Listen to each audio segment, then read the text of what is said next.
We're at Wildwood Park where tonight the Sheboygan A's host the Green Bay Blue Ribbons in a key Northeastern Wisconsin Baseball League.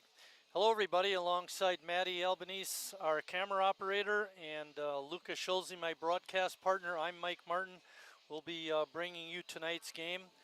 Down 6 runs last night, Sheboygan stunned Appleton, scoring 10 unanswered runs, 8th and 8th inning to win 10-9. Help Sheboygan maintain their lead over Green Bay. It was at 1.5 games when we signed off a couple days ago. It's now down to a full game, and tonight's game is key.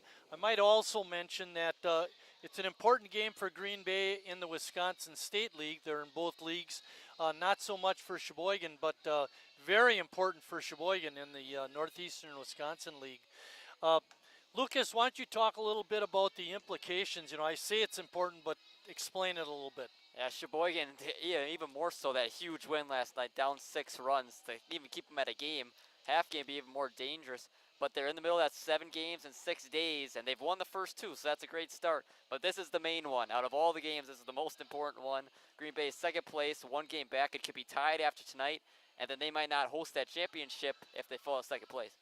One of the keys in having this 1-game lead, the reason Sheboygan does, is Green Bay has 5 losses in the league. Sheboygan only has 3, so that loss column real important. Brad Reinflesch on the mound for Sheboygan. Defensively for Sheboygan, they have Harry at first, Ames at second, Jacob Neese is at third, Riley Palmquist is at short. In the outfield, we have Horn, Kiesler, and Hanselman left to right. Connor Lash is our catcher, and like I mentioned, Brad Reinflesch making his 7th start, 11th appearance. He's got 3 complete games on the year. He's pitched 50 1/3 innings and has recorded 70 strikeouts.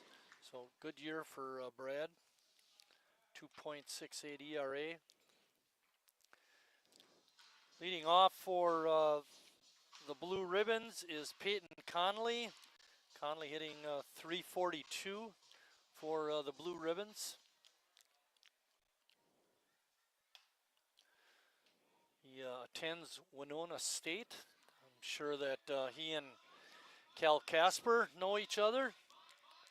And not only that is he good at baseball, he's also valedictorian of his high school, Kewanee. Oh, another smart guy. 1 ball and 2 strikes. And a change-up breaking ball gets him swinging. 1 out.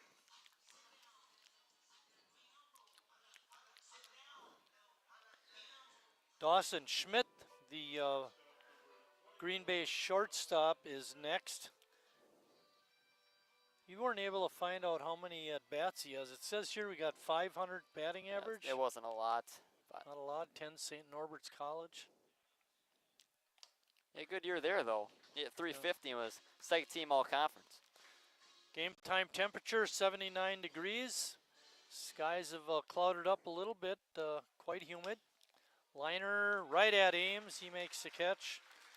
2 quick outs in the top of the first. Our umpires tonight, we have at home plate Brad Barbie, and on the bases Greg Dottie. They have not umpired here this season. They have been here in the past, and there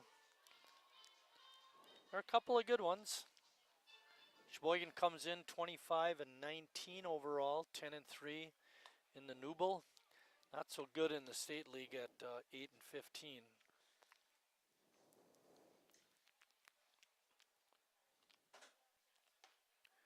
Green Bay got a big win last night. Lucas beating Greenville 5-1. Yeah, it's unfortunate if they could have dropped that one. Green Bay or Sheboygan could afford to lose this one. Sheboygan catches Greenville on a doubleheader on Sunday to end the regular season in the Newble, and then the playoffs begin. And that was something I was saying yesterday or last broadcast even. That could become a trap game for Sheboygan, you know, a team towards the bottom of the leaderboard, especially if they're only a game and a half up at that point. 1 ball, 2 strikes, 2 outs in the top of the first. Pitches up high. Green Bay has 2 games remaining. They play Thursday, tomorrow at Appleton, and then on Friday they play Menasha. Stuck his bat out. Harry retreating and makes the one-handed grab, and that's the end of the first inning for Green Bay. When we come back, Man, the wind picked up towards the end of that inning. Holy cow.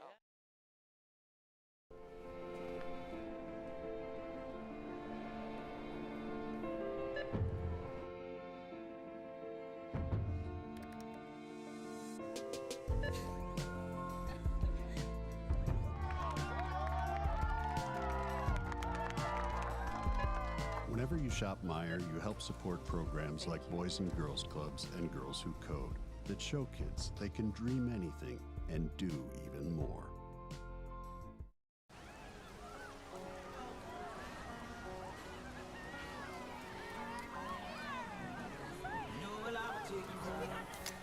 Cold beer on a Friday night, a pair of jeans that fit just right, and the radio.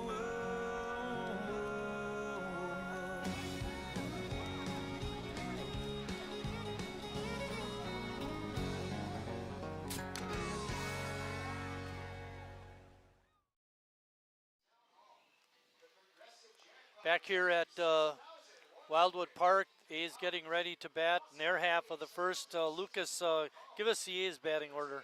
Starting lineup for Sheboygan A's in this monumental game versus the Blue Ribbons looks like this. Leading off, it's Alex Ames. He's at second base. Braden Horn's back at the 2-hole. He's hitting .365 this year in left field. Harry Stelz in the hitting third. He's at first. And the cleanup spot's Connor Lash behind the plate, followed by Jacob Neese hitting fifth. Jimmy Jurgensen, the DH, is hitting sixth. Chase Hanselman, the right fielder, is the 7-hole hitter. Riley Palmquist back at shortstop is the 8-hole hitter. Then rounding out, it's Calvin Kiesler in center field tonight. Defensively for the Ribbons, they have Boone Kirst at first, Peyton Conley at second, Easton Hurd at third, playing short, Dawson Schmidt. In the outfield, Braden Plow in left, Brian Gerbers in center, and Wilson Zuck in right. The catcher is Brady LaViolette, and their pitcher is Benji Henke. Benji going to be attending UW Oshkosh this year. He's got a bit of a high ERA at 4.38. This is Oh, you're tricking me. That was at Parkside, the 4.38. With the Blue Ribbons, he's got a 2.39, very respectable. 34 strikeouts in 26 and a third innings. Well, the wind is definitely blowing out to right. see what happens when a guy like Jimmy's at the plate. Yeah, Going out to his pull side. definitely help him. Hinky's first pitch is a strike. Paints that outside corner for strike 2. Now, you mentioned before we went on the air that Horn and Harry are tied in the batting lead on the team. Yeah, both of them are hitting .365. This is the first time, basically, since the first couple of weeks that Harry hasn't been alone in first place in batting average. Horn's been hot, though. Swinging a foul tick into the mitt to LaViolette, and Ames is down swinging. Horn is next. 2 home runs, 14 RBIs on the season. To go along with that .365 batting average. Horn dumps one down the right field side, but the wind pushes it foul. Wanted to stay fair, but just couldn't. Yeah, it looked like that was going to get down and get to the wall. The wind definitely had an effect on that one, pushing away foul. High pop-ups on the infield could be a real adventure. Yeah, Harry had one in the first inning. He was able to get it, but definitely had to move a few steps over his right.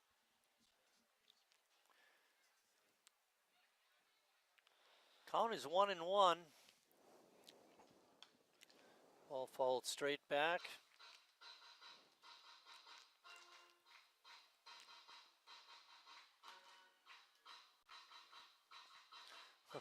My wife says we sound good. Skies are dark, but everything's moving north of us. It's right over the ballpark now. Feels like every time we play Green Bay, there's rain in the area. Yeah, exactly. Got it rained out twice, and the third time we came to play here, it got rained out in the middle of the game. Fortunately, it counted and we lost. Yeah. A's are just happy to see that Owen DePrey's not the man on the mound tonight.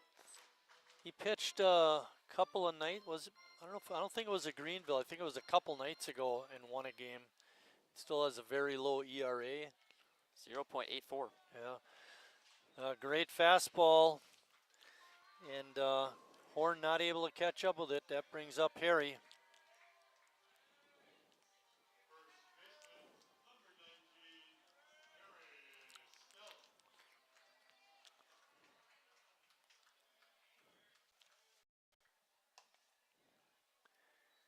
Hankey's first pitch is a ball. Connor Lash on deck hitter.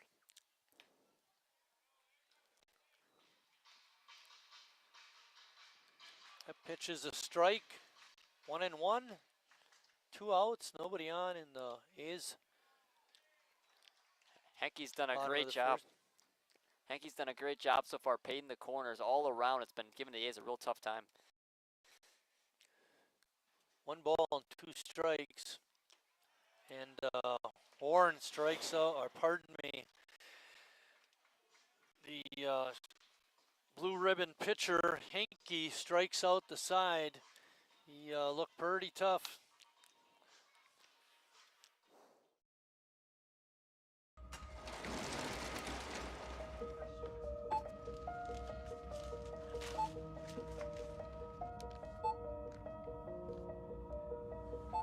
Whenever you shop Meijer, you don't just feed yourself or your family. You help support programs like Simply Give that feed our neighbors in need. Thank you.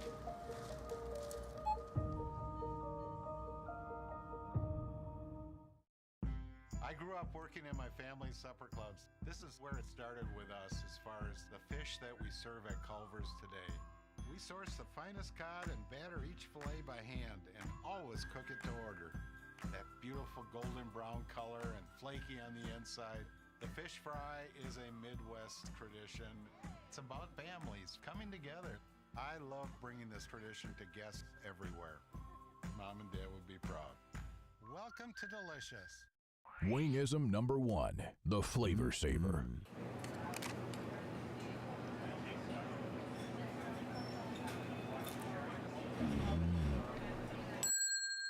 Legend Larry's, the definition of flavor. Wingism number 2, the Joker. Then our dad walked in. Dude, we're done eating. Use a napkin. You serious? Yeah. Are you serious? Yeah, I'm serious. Why so serious? Legend Larry's, the definition of flavor. Back here at Wildwood Park, getting ready to start second inning action. Boone Kirst. Kirst attends Winona State. We mentioned Connolly, the leadoff hitter, also goes there, along with Sheboygan A, Cal Casper. There's a high bouncer to third. Neese trying to take it on the short half. Shop could not. And Kirst reaches. There is really no way Jacob could have made that play. It took a weird hop on him, especially Yeah, short hop. it's a do or die. You know, either you make the play on the short hop or not, because Kirst looked at good speed. Input stolen bases. The Violet is up. Kirst, by the way, only 1 stolen base. I thought you'd appreciate that. Slow roller to second. Ames only 1 play and gets LaViolette out, but his out does advance the runner to second.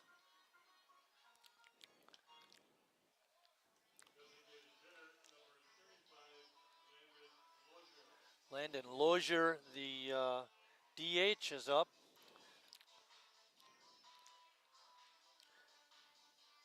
He's Lozier struggling with his batting average, hitting 125. he's one of those weird cases. He goes D1 to Minnesota. He hits over 300. He comes here and he hits 125. Yeah, it's amazing how that works. Hopefully it keeps working here tonight.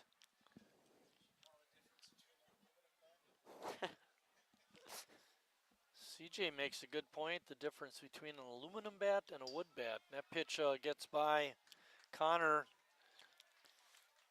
Going back to that, that's the same thing Alex Ames was saying from making that switch from when he's at Concordia over to the A's, why he struggled early on in the year. It's a big switch. Scouts, when they're looking at potential draft picks and that, have to decipher, you know, well, this guy's using a metal bat. What's he going to be like when he has to use a wood bat? And adds another layer of what you have to analyze with prospects. One out, man on third. Bouncing ball to Harry. He's got it, looks the runner back, and then takes it to the base. Nice play by Harry. Do you think the college will ever go to wood bats to make that a little easier transition? I think one of the things that makes it really tough to go to wood bats is the expense. Now D1 teams, you know, they could afford it. I don't think that'd be a big issue. But when you start filtering it down to D2, D3, you know, now it becomes more of a problem. Ground ball to nice. Riley's not going to be able to make the play. Got a bad hop. And infield not kind to Sheboygan. It's so hard to prepare for that kind of hop as an infielder. You're so used to the ball staying down on you everywhere else you play, and then you play here, and then a little that extra lip. Oh, run for Green Bay on the RBI bad hop single by Wilson Zuck. And that brings up Brian Gerbers, the center fielder. Gerbers has 3 home runs on the year.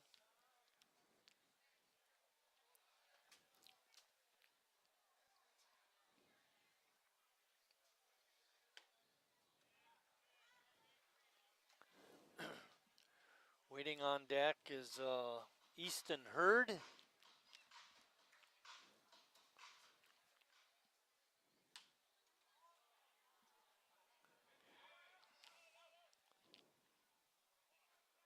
Okay. I'll think about calling him that.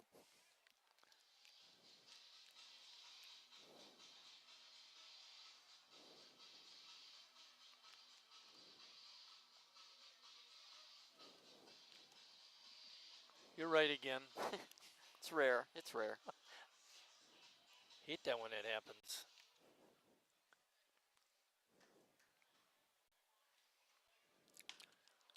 Ball is popped up on the infield. Harry drifting in foul ground.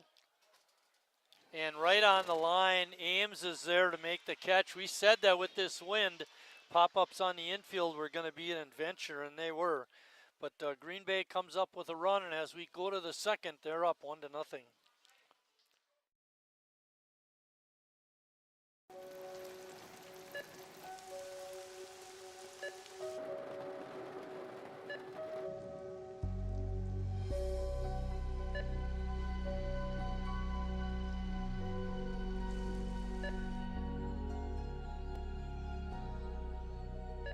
Whenever you shop Meijer, you help support organizations like Hope House Mission and New Hope Shelter that give people around here warmth, shelter, and care. Me spells the great taste of Sheboygan. What does it take to stay in business for 75 years? It's not only featuring USDA choice beef. It's not caring about every single one of our 30 varieties of bratwurst. Nope. After being family owned for 3 generations, we've learned it's about you. At Miesfeld's Market, we give back to the community and our customers always come first. Since 1941, we've been feeding our neighbors, so come by and see what we've got today. Wingism number 3, the Peter Heater. Oh, so hot. Oh, so hot! Legend Larry's, the definition of flavor. Wingism number 4, tea time. What are you, having tea with the queen?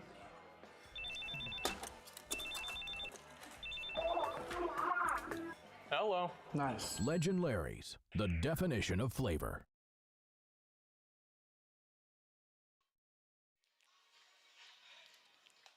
Back here at Wildwood Park, Benji Henke had a pretty good first inning, Lucas, with those 3 strikeouts, but one chink in the armor for him might be his control.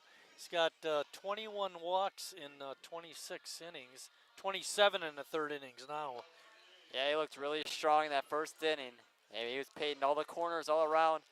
And then the A's had no choice but to swing when it's got to 2 strikes. Connor Lash leading it off. Connor's been a weird case this year. I mean, he's in 353. He's only walked 5 times. And he's played a lot of games. Right.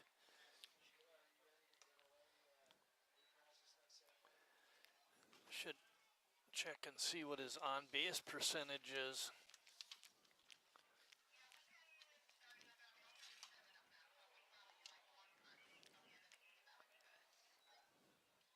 On base is very good, 391. And when you take his on base and slugging together, it's over 1. It, couldn't check his swing. It's a strike. Evens the count at 2-2. Lash leads the ball club with 6 home runs. Pitch is just off the outside corner, very close. Full count. Looks like another case of Henke painting that corner, but just outside. And that pitch is low. Leadoff man on for Sheboygan in the 2nd. Jacob Neese is next. Jacob average climbing a little bit over the last couple of games. He's up to 198. It was down there, and I know he's got to be very disappointed coming off of that MVP year last season to not be doing better. Yeah, I guess the one positive is that he's been walking more this year. His RBI numbers aren't terrible either. He's top 5 on the team in that category. But his average, he's just not hitting for average like he did last year. Bouncing ball down the line is foul. On base percentage is a respectable 360, which reflects all those walks. You can imagine what it'd be like if he was hitting, even 250. Over 400 for sure. Jimmy waiting on deck. Bouncing ball. And they turn it. Double play, 5-4-3. Very nice play by Hurd to start the round the horn. And that stinks. Yeah, that was worst case scenario. Looked like for a second if it was going to get through, but then great play by the 3rd baseman that time. Hurd slid over to his left and got that ball and made a really good throw to 2nd. Wind is still blowing out to right. Jimmy can get one up in the air. Maybe he can add to his 4 home runs this season. He hit one off his face in the Jumbotron.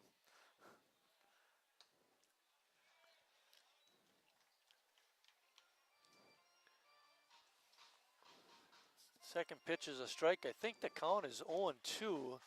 We got 1-1 on the board.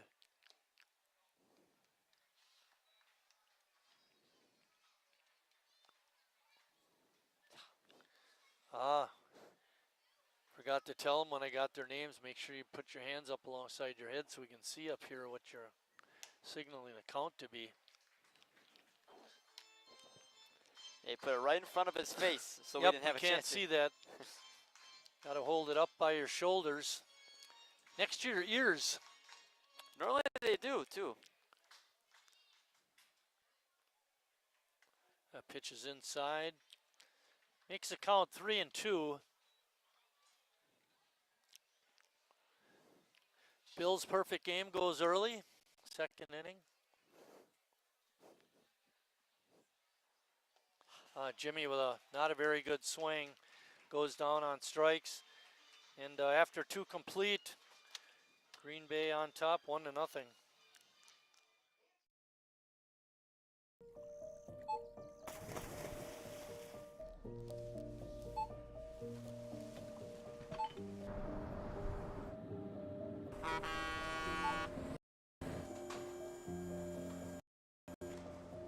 Whenever you shop Meijer, you shop for more than yourself.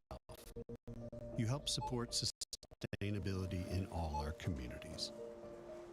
Thank you. Today, tomorrow, and for years to come.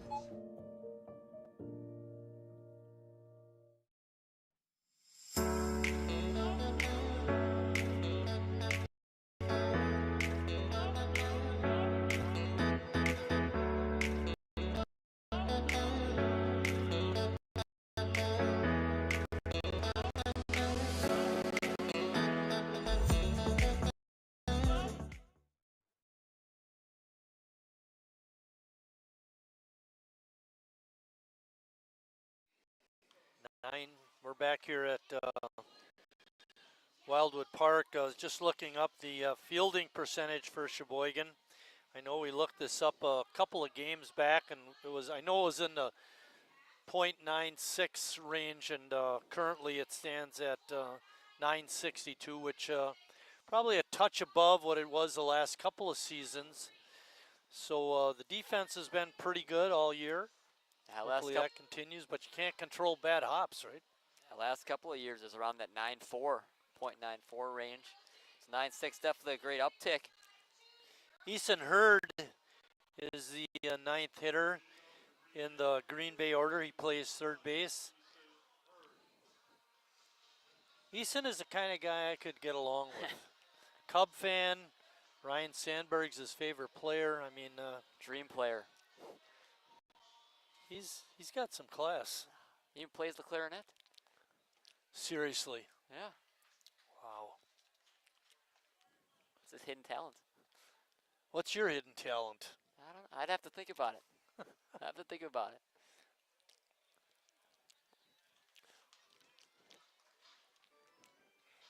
Oh, knee knocking? Sure. I think mine, I don't know if it's hidden or not, but singing. I can sing pretty good once in a while. Choir. I sang, well, in grade school, everybody had to sing for the masses on and off, so I sang in that. I sang in high school in the choir. We had a double quartet when I was in 9th grade. We went to a music festival. Jimmy cracked corn and I Don't Care. Hey, called strike 3. Hurd takes it on the outside corner. So we're singing in this contest, and I don't know who it was. Somebody started chuckling, and all of a sudden, all 8 of us are laughing. We never even finished the song, but we still took 3rd place. And there had to be 200 teams in that. Really? I'm kidding. Probably was 4 or 3. Hey, no one has to know. You just know they took 3rd. Yeah. Connolly up again. He struck out his first time. But if you wanted to go for a hidden talent, I'd say it's singing for me. I never got involved in singing when I was in college, though. No? Cross, I bet they had a choir or something. Oh, sure. A little bit more intense in college, I bet. Well, when I think back to college, you know, there's obviously a lot of things I could have done differently. One is when I was, you know, when I didn't make a team, you know, I could have maybe been a manager or something, you know, stay involved that way, which I never did.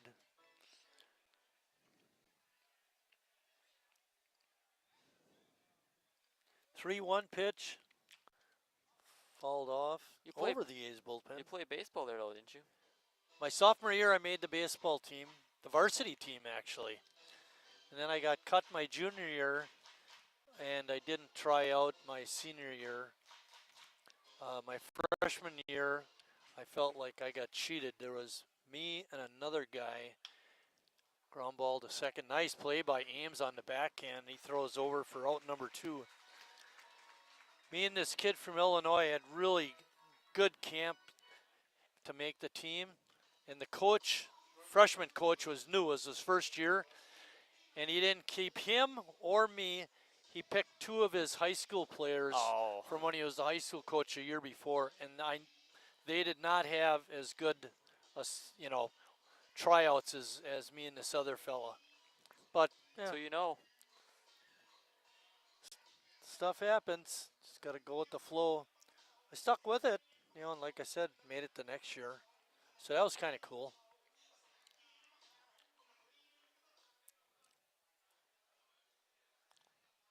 Did you ever try football or basketball? Played freshman football. Got in 1 game at the end. Dual sport D3 athlete then. I got cut from basketball my freshman year, and then I never tried out again. It's a lot different, when you're in high school. I mean, Definitely. I don't mean the competition's easier or anything like that. I just mean study-wise and everything, it's just kind of different. And when you're at the college level, you mostly focus on a sport, and that's what you focus on throughout the year, to try and play 2 or 3 different sports. I mean, it's just hard. That's why you just don't see it very often. And a lot of times they overlap with all the off-season workouts That's as well. the other thing, right?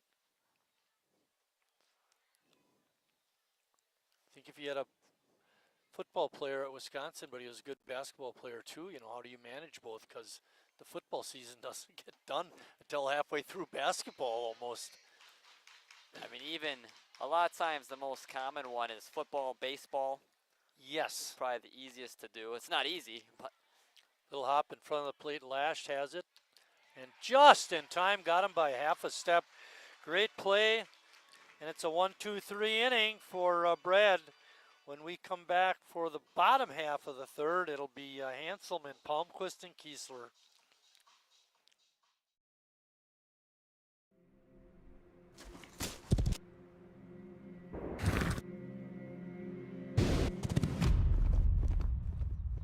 Let me tell you a story about a beer rooted in the heart of America, found in a community where a handshake is a sure contract, brewed for those who found opportunity in challenge and hope in tomorrow,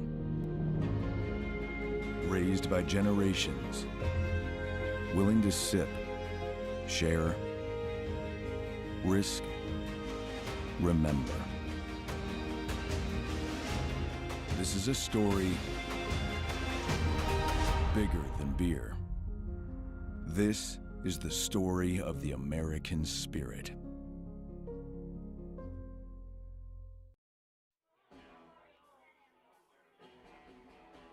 All right, guys, we got teriyaki, honey barbecue, and mild. Enjoy.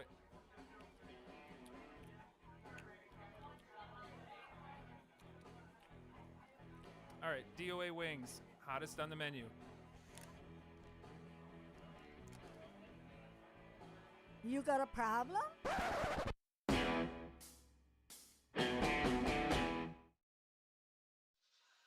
Chase Hanselman hitting .257 as he steps into bat for his first time tonight. 13 RBIs, 14 walks. Takes that first pitch low. He's got to be close to hitting in every spot in the order this year. Yeah, I feel that like first pitch was a ball. Really? I stand corrected.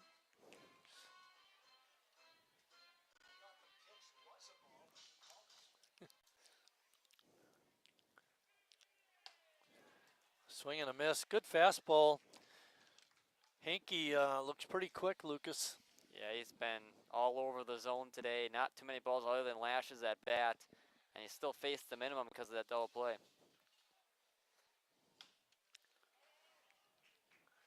Chase hanging in there, fouling that one off.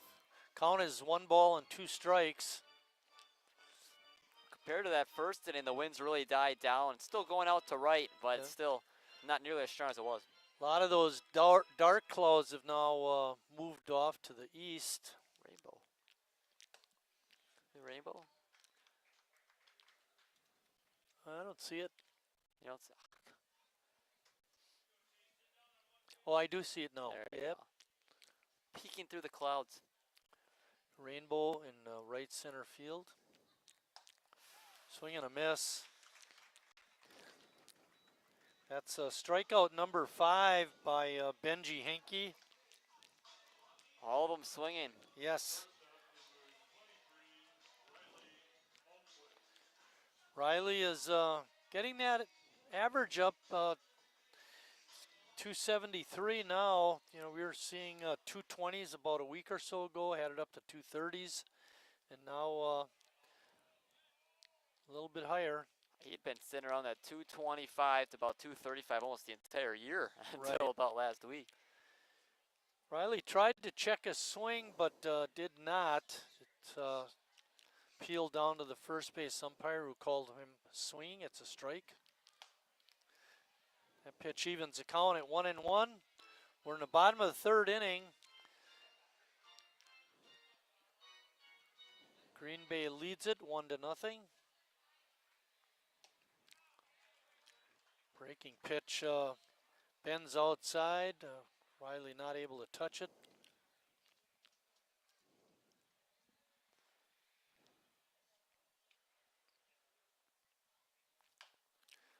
Bouncing ball over the mound. Third baseman Hurd comes over. And he's called safe. Good hustle by Riley Palmquist to get a base hit. First hit for Sheboygan. And they just need to start putting the ball in play. Striking out 5 times the first 7 batters. It's not the recipe to win a baseball game. So great job by Riley.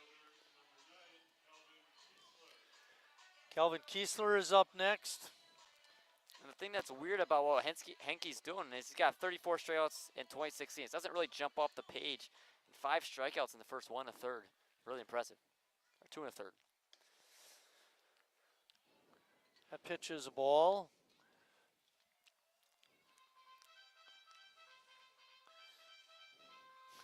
The one guy that hit it before Riley's hit here hit into a double play. I mean, oh yeah. Rest of them were strikeouts. That's pretty good production by that pitcher. Yeah. Lash had that lone walk. Only a base runner before Riley, otherwise been shut down. Ball hits off LaViolette, and he felt that one.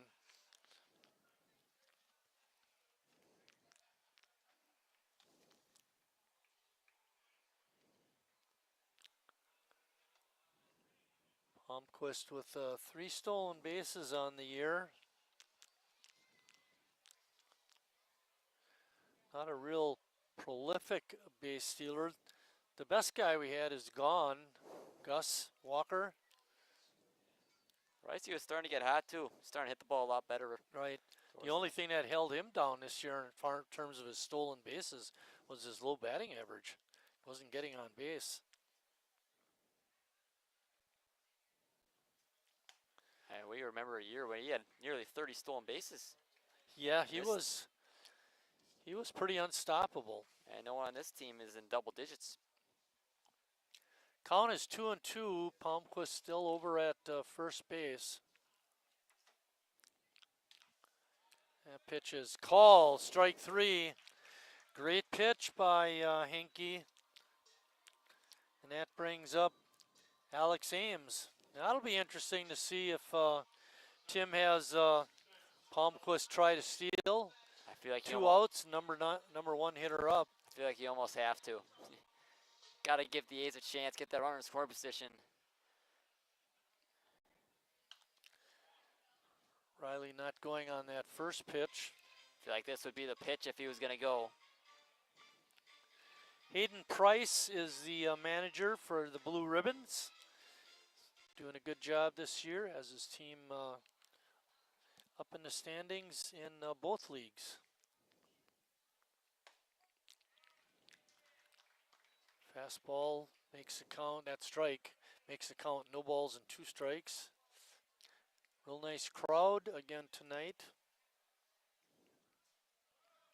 Pitches outside for a ball. LaViolette's throw is low, and Riley thought about going to third, but chose the better option.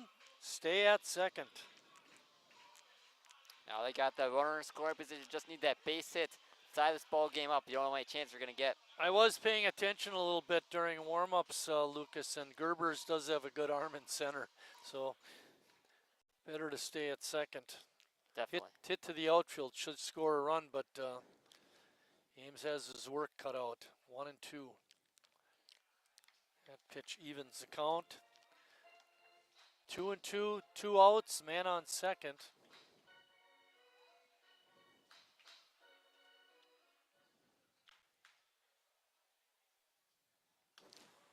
Pitch brushes Ames back a little bit.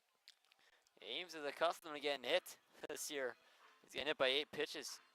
Leads a ballpark club in that department, I believe. Yeah. Doesn't beat Conley of the Green Bay. He's got 10 of them. Ooh. 3-2 pitch. And that's up high.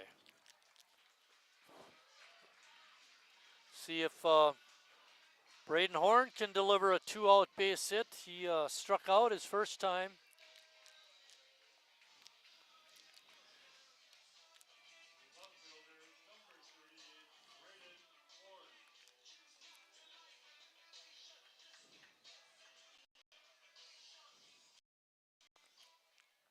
Braden playing left field again. Bouncing ball to short. Over the head, a high hopper. That's going to allow a run to score. It goes both ways. Yeah, right. That's good. Horn with a bad hop single. It looked like it was going to be an easy play for Schmidt, but bounced right over his glove. Again, nothing you can do if you're Schmidt at shortstop. So unexpected. And Harry's up.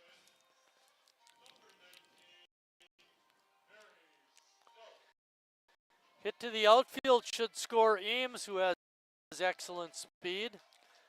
He's out at second base. For ball one. It looks like at shortstop there's like a trampoline right before it gets there. Yeah, it's we've talked about this last year. It was worse last year.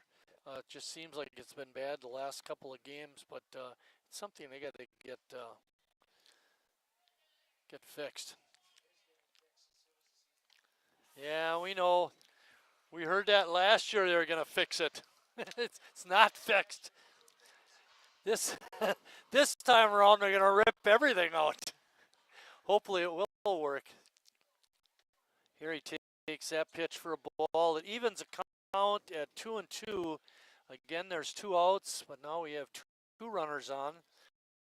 Good speed on the bases in Ames and Horn.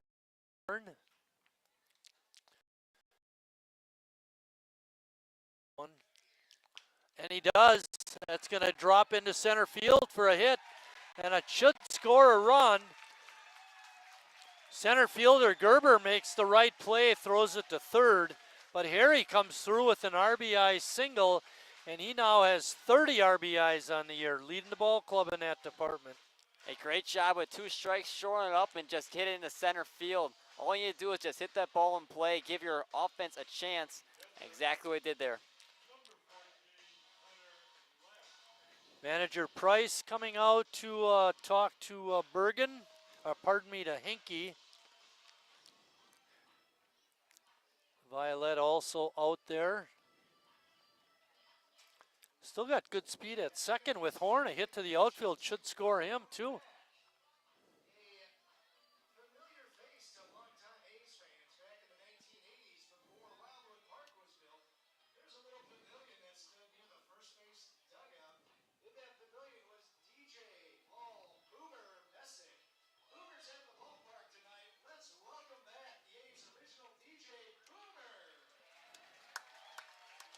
That name ring a bell to you, Marty?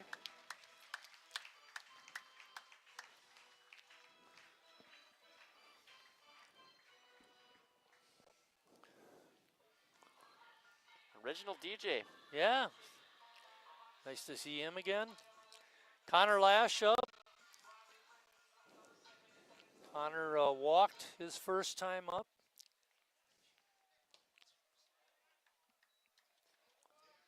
This feels like a situation where the A's need to get 3 or 4 runs even. Just to get, this might be one of their only chances this kind of inning. Yeah, it'd be nice to give Brad a little bit of a cushion. Ball's fouled straight back. Yeah, right where you want to be in the order. Connor Lash and Harry and Horn. Count is 1-1. 2 runs in so far for the A's. They now lead 2-1. We're in the bottom of the third. Good stop by LaViolette, keeping the runners from advancing. If I recall, when they were here a couple weeks ago, Green Bay, LaViolette had a real nice game behind the plate. Yeah, he's been good blocking pitches all the time. Again, he didn't have to do too much work on the bases. Little pop up to right center field, and the right fielder gives away to Gerbers, who makes the catch.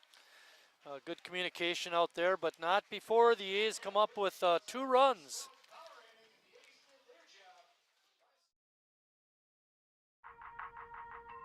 The estimated hold time is now less than 96 minutes.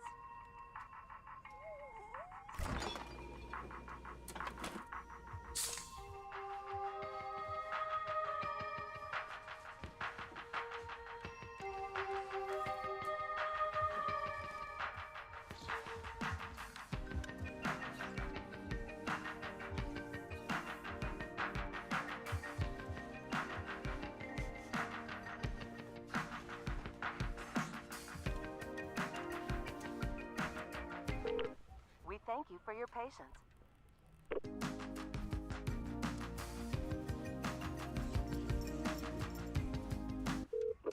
Sorry, are you still there? Yes. Okay, please hold.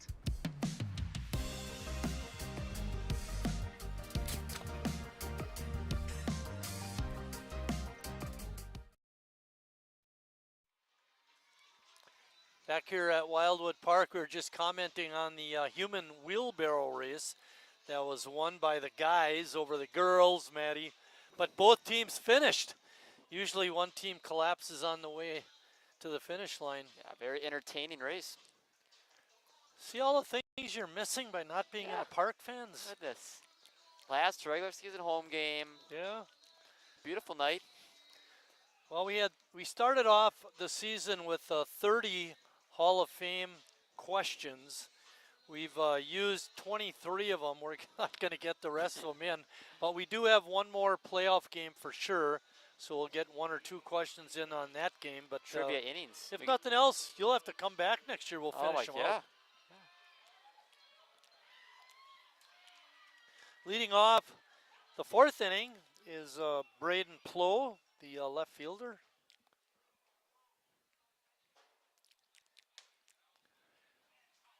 First pitch is in for a strike. Plow goes to Brian Strand College. He's regarded as one of the better JUCO players around. Oh, wow. Hit .432. Hitting .280 for the Blue Ribbons, which is very respectable.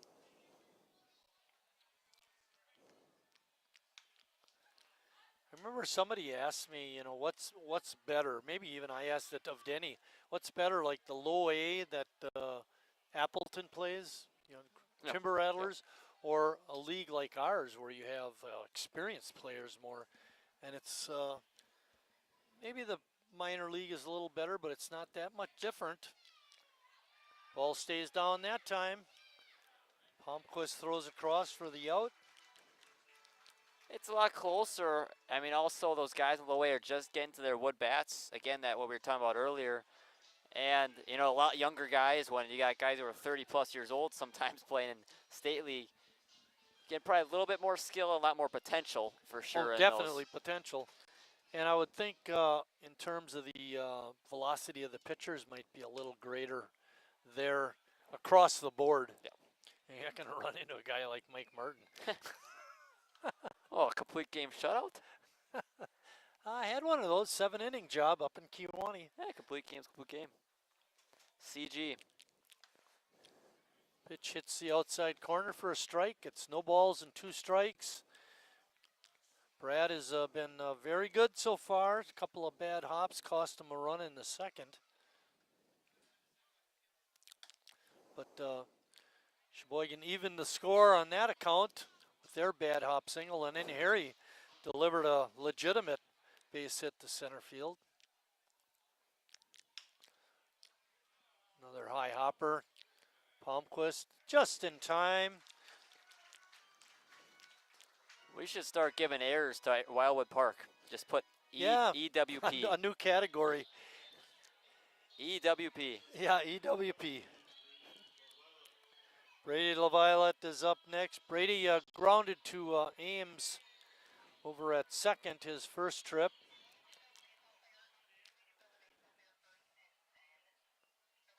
Pete and Kathy Schrader running the 50-50, selling tickets. See if they can outduel Muck. Yeah, Kevin's pretty good at it, but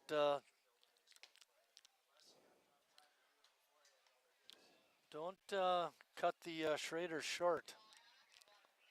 It's a pretty good crowd tonight. See what they come up with.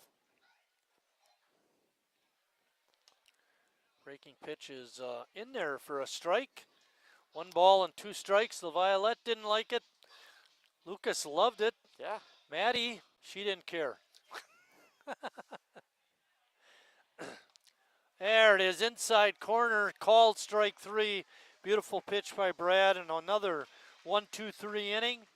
When we come back, it'll be Sheboygan up with Jacob Neese leading it off.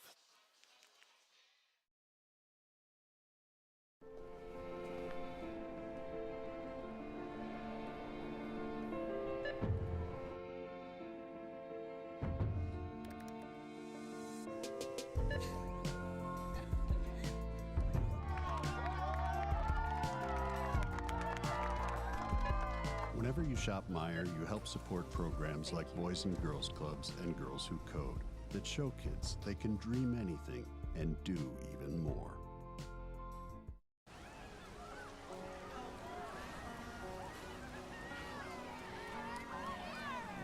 Well, I'll take you home. Cold beer on a Friday night. A pair of jeans that fit just right. And the radio.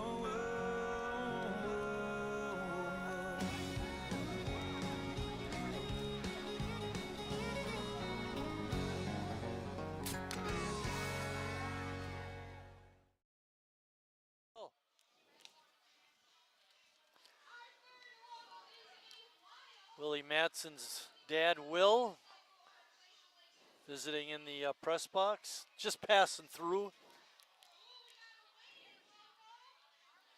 Henke still on the mound for the Blue Ribbons. First time the A's really got to him last inning. Again, it was aided by that hop. Got that running, could have ended the inning. But then they ended up getting another one on Harry Stout's single. Look at this. In the first inning, strikeout, strikeout, strikeout. In the third inning, walk, hit for our 3 guys. So maybe it, see him a second time, it helps. Get a feel for what he's throwing. First pitch, try to attack it early. Neese hit the ball hard last time up. Heard the Blue Ribbon third baseman made a nice play, sliding over to his left and turning that hard ground ball into a 5-4-3 double play. So hopefully Jacob can hit it hard again and find a hole, or hit it soft and get a hit, or draw a walk. Does that very well. I saw where I think it was 2 nights ago in Philadelphia, they did a walk-off on a catcher's interference. Yep, I saw that too. How rare is that? I can't imagine. You know, catcher interference is rare, and then to have it happen like that to end the game. Walk-off balk, that's another one that's rare. Brewers walked it off on a walk last year. I kind of remember that. Very early. Jacob had a good rip at that fastball, but fouled it straight back.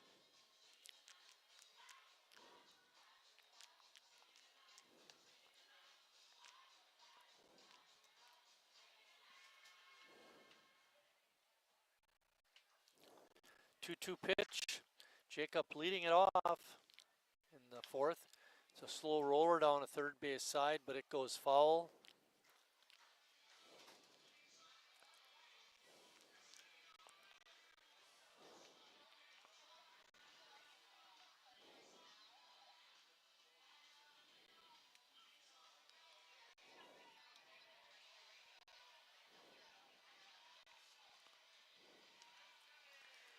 Last regular season game. Foul tick right into the mitt of LaViolette, and Jacob goes down swinging.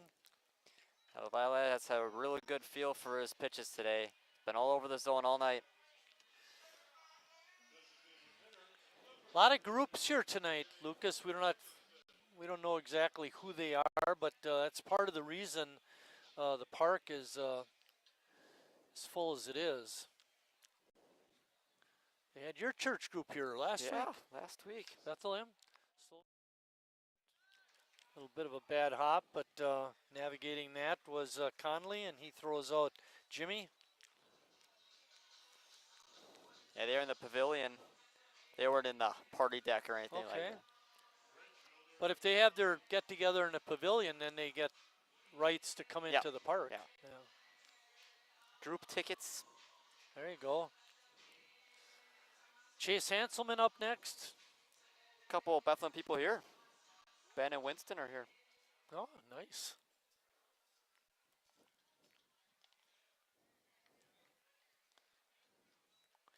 Jackson Tillman working hard tonight.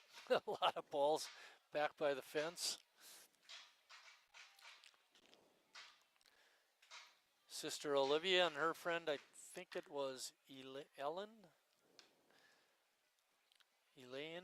I don't know. Anyway, they're here also helping. We haven't said this all year, but you know, our fans watching the game, if you ever feel the need to help out, Sheboyganese are always looking for new club members. It's a great organization, been part of the city for over 60 years. A lot of great showings throughout the year. Also do a lot of winning. Not as much this year, but still. Yeah. Well over 500. They're doing okay. Of course, they got the bingo action going. Yeah, what is it now? It's well over $6 grand, right? Over 6,000 in the pot. Progressive jackpot. Pitch is just a bit low, and Hanselman draws a 2-out walk. That brings up Riley Palmquist. He's been hot. He's got that average up over 275 after that little infield hit he had in the third inning. This kind of surprises me. Hanselman only one stolen base, and he was caught 3 times. See if the A's going to try to pull off what they did last inning. Bouncing ball through the left side of the infield. And Riley with another hit. Getting that average up, that's for sure. You know, he had a soft infield hit his first time up, then rips a liner right in the outfield his second time up. Second time around has not been kind. Kiesler up. Kiesler hitting 250 coming into tonight with a home run and 11 RBIs. This last game he had a hit and an RBI. Hanselman with good speed at second, hit to the outfield, should score a run. Yeah, as I was saying, that second time around has not been kind to Benji Hinkie. In that 2-run third, Sheboygan got their runs after 2 were out. Let's see if they can repeat that in the fourth. Good pitch by Hinkie. Makes it no balls and 2 strikes.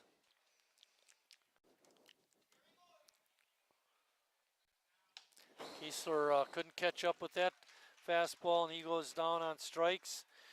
And that ends the Sheboygan fourth, but Sheboygan still leads it 2-1.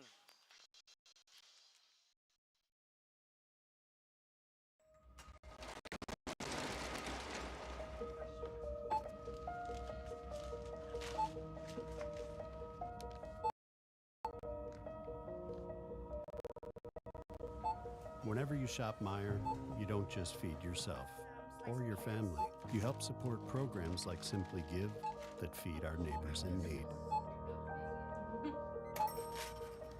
Thank you.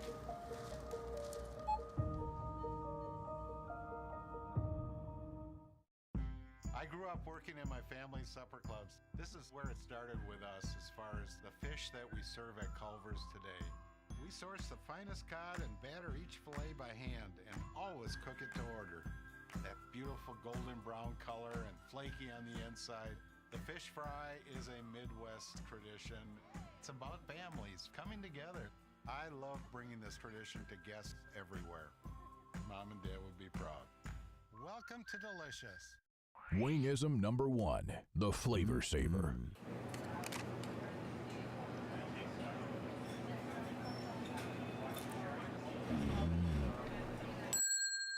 Legend Larry's, the definition of flavor. Wingism number 2, the Joker. Then her dad walked in. Dude, we're done eating. Use a napkin. You serious? Yeah. Are you serious? Yeah, I'm serious. Why so serious? Legend Larry's, the definition of flavor. Landon Lozier is leading off the Blue Ribbon 5th inning. Landon hit a roller over to Harry that he made the play on. Actually, was hard hit. Harry had to make a good play. Hit that one to right and deep, but Hanselman appears to have room. And he makes the catch. He picked a great time to hit it to right. The flag is not blowing whatsoever. Maybe in the second inning. Yeah, maybe in the second inning it would have been out of here. He's just a little bit out in front of it, got a little bit off the end of the bat. Got our Hall of Fame question all keyed up. We'll be giving that to you any second now.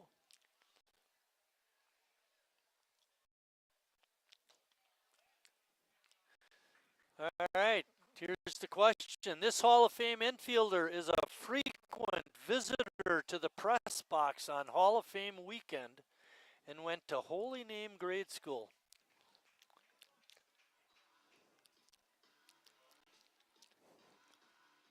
Not bummy. All right, I got those guys thinking.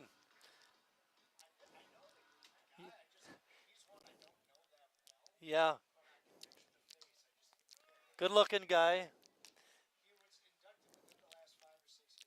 I think it was before that, but yeah. I actually played with him 1 year. So he goes pretty far back.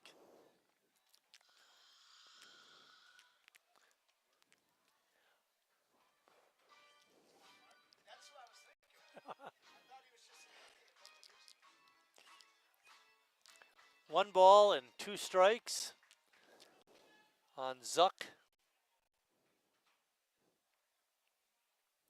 Guys in the press box got it right. Kudos to Bill and CJ. Slow breaking ball stays up high. Evens.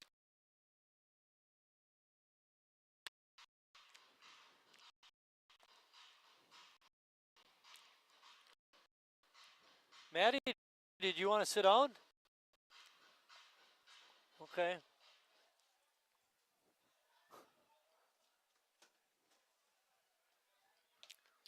Pitch is a little bit up. Was close. I think Brad thought he had him. He kind of turned his back. Looked like he was about to walk around the the back. The way Connor Lash reacted, I think he thought they had him too. As it stands, we got a 3-2 pitch coming up. There is one out. We're in the 5th. And a swing and a miss by Wilson Zuck. He goes down on strikes. That's going to bring up Brian Gerber. All righty. This Hall of Fame infielder is a frequent visitor to the press box on Hall of Fame weekend and went to Holy Name Grade School. The answer is Tom Martin. No relation. Tommy and I played basketball over at Holy Name together, and we both went to North High. He is a good guy. He always comes in. That was the guy I was telling you about was going to come in. You know, he came Oh, in a little okay, bit yeah, late. yeah, He came in after the first game instead of early. Things get pretty rowdy on the deck over there when it's Hall of Fame weekend. That's a time when it is good to be in the press box. There's a drive hit out to deep left. Horn back and makes the grab. Another 3 up, 3 down inning for Brad, and he's cruising. So hopefully we can get him a little bit more of a cushion.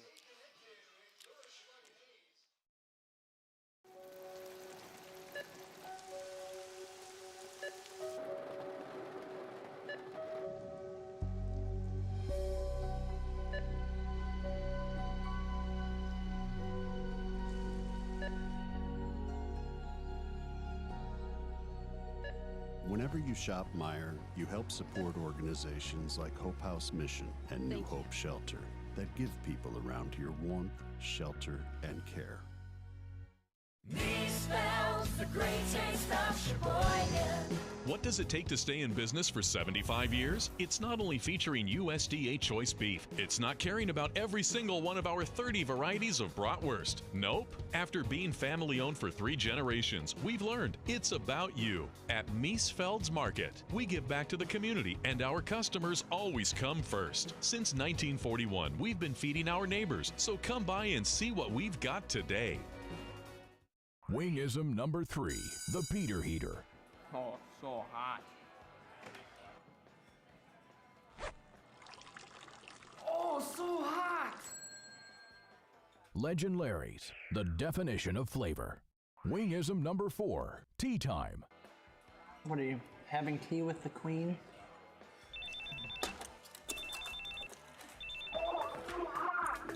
Hello. Nice. Legend Larry's, the definition of flavor. Alex Ames is going to lead off the 5th inning for Sheboygan. Alex is 0 for 1 with a walk, and he wound up scoring a run in that 2-run third.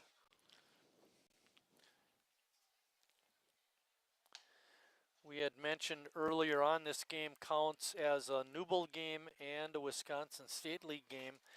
This will wrap up the season for Sheboygan. They are 8-15 in the league. They're supposed to play 25. There was one Addison game that was canceled. They will not make that up. So with the win, they would finish 9-15. They would be in a playoff, a tournament up in Oshkosh with the other Wisconsin State League teams. So they could get something out of that league yet.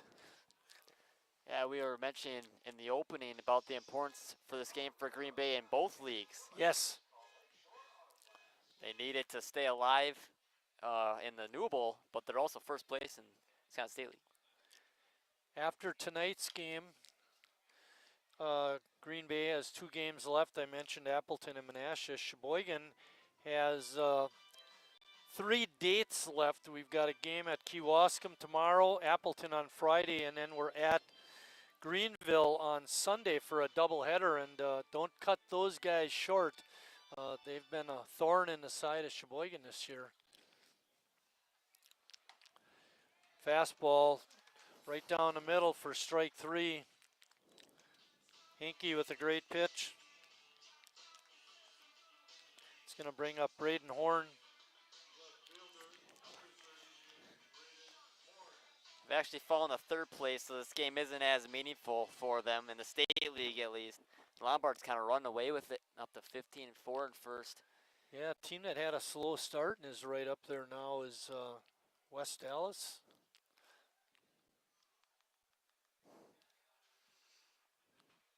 Oh, okay. At Green Bay, you know, they were right up there with them, and they lost 6 in a row, and then Lombard won 5 in a row. Yeah, they had a real tough stretch. Green Bay did. I mean, it cost them some games in both leagues, standings-wise. And we had talked about Sheboygan still has, after tonight, 4 games left in the league. They only have 2, and having those 2 extra losses is huge. Count is 3-1 to Horn. You got the courtesy of that hop. Line drive right past Hinkie into center field for a base hit. That ball was scalded. Yeah, that one probably means a little bit more to Horn than his first hit. Yeah, a little right. bit of a nice bounce the first time. Line that one sharply up the middle. Harry's up. Now, you know, based on what's happening here tonight, they were both one for two coming into this third at bat with a batting average that was exactly the same. Horn grabs the lead with his last base hit. Team average, you know, probably in the close to 370 range now. And even that too, Harry had 37 more at bats coming in, so even more so higher for Horn. Right, gonna mean more.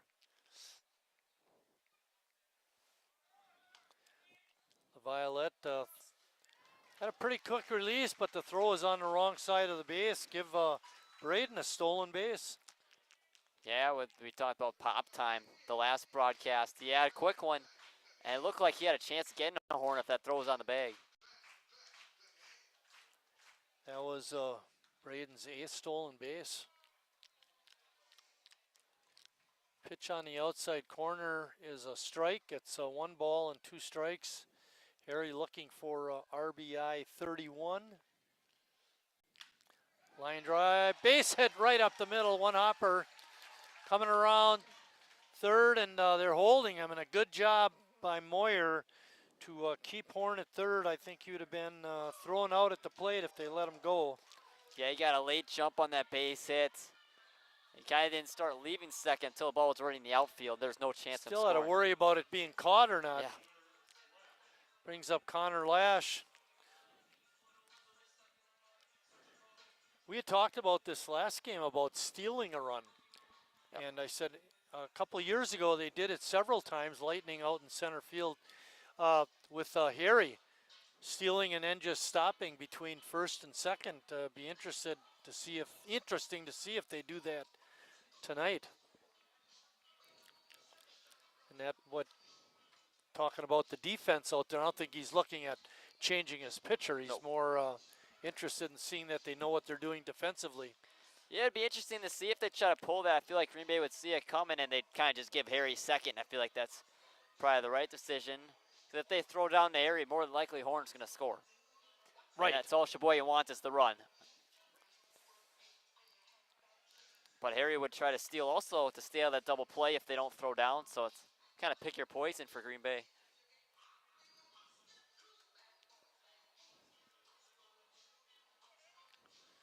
Sheboygan now with 6 hits in the ball game. And this guy right here has had Green Bay's number. Well, hopefully he can keep it up. He had the 3-hit day at Green Bay and the go-ahead hit in the 11th. All right, here we go. First and third. Lash up. Harry running on the pitch and it was in the dirt. LaViolette not able to handle it, and Harry steals second base. Number 2. He seems to get 1 or 2 every year. We always give him a hard time about not being a fast runner, but what he is, he's experienced and a smart base runner. He got a nice ovation from the crowd after stealing second. They know. Bouncing ball up over the head of the second baseman. Infield was in, so they had to put himself out of position slightly, and it paid off for Sheboygan and Connor Lash. And how dominant Henke was that first time around the order. The second and third time, he's been nowhere near the same. A lot more hits. 6 hits in the second and third time around the order. The only one that got him the first time was Riley, and that was an infield hit. We had 3 in the third, 1 in the fourth, and now 3 in a row in the fifth. Nice up, trying to keep the merry-go-round going. Yeah, and you mentioned it, even their second time up the top 3 in the order. They all struck out their first time. then walk, hit, hit, and then now strikeout, hit, hit. So Jacob pops that one up. Coming over, but not able to make the play was Curse, the blue ribbon first baseman.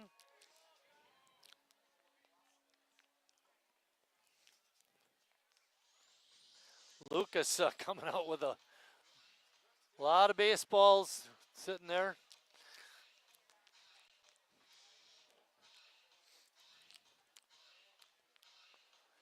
I feel like one more run at least would be a good cushion for Brad the way he's been pitching so far, especially when you got runners on corners.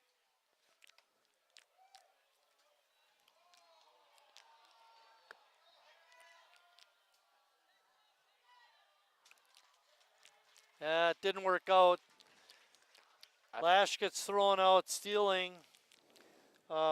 Need a faster guy on third. Yeah, I was about to say, I feel like if the roles were a little switched on that one, maybe it could have worked out. Lash on third and Harry on first. But that's a tough break. That's probably worst case scenario by far. Yeah. 2 outs now. The Violet had that one up the line his last time, so maybe Lash had just kind of gone through with it.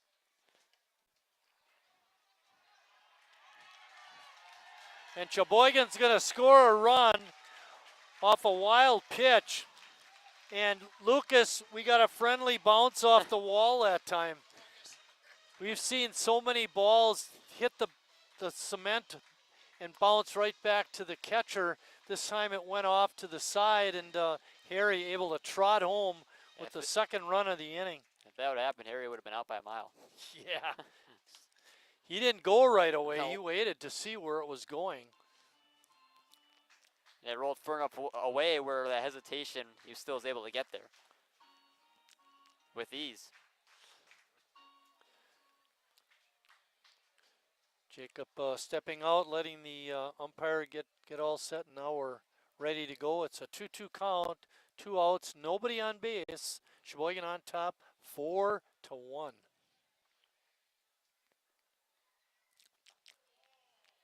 Call, strike 3, hitting the inside corner. Don't get thrown out, Jacob. Looked like a good pitch from up here, actually.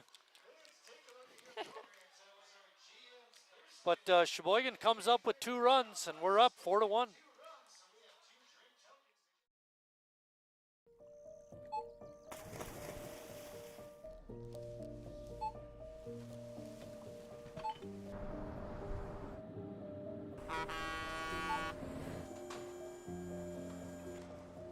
Whenever you shop Meijer, you shop for more than yourself. You help support sustainability in all our communities. Thank you. Today, tomorrow, and for years to come.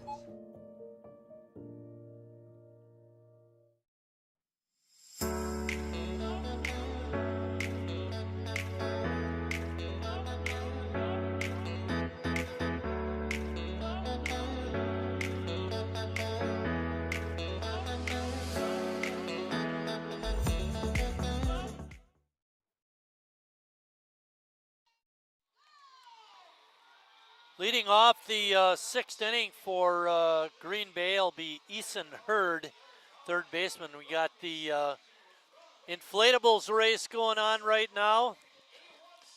A1 taunting the 2 competitors, and he finishes 3rd place. Oh my. Did you get that on the monitor?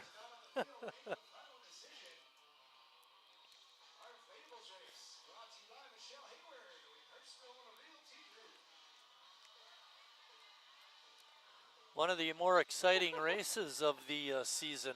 Looked like A1 was going to run away with it. You guys run so slow in those inflatables.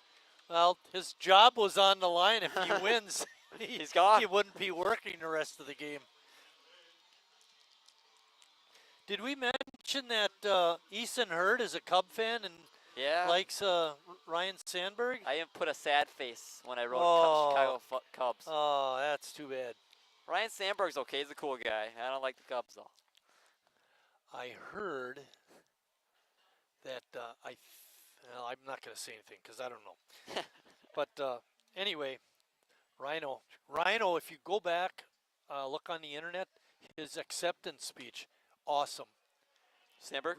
Yeah, it's really, really good.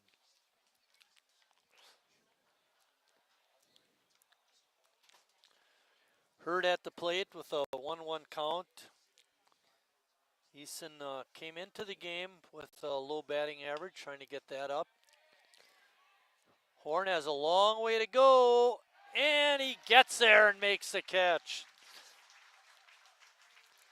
Somebody ought to remind Braden it's the number 9 hitter. You don't have to play on a warning track. It looked like he kind of got a bad read on it initially, too, but it made a great running and diving catch.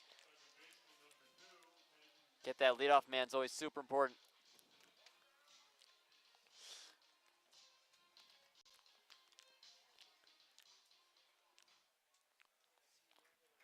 Back to the top of the order, Peyton Conley, the Green Bay second baseman, is up.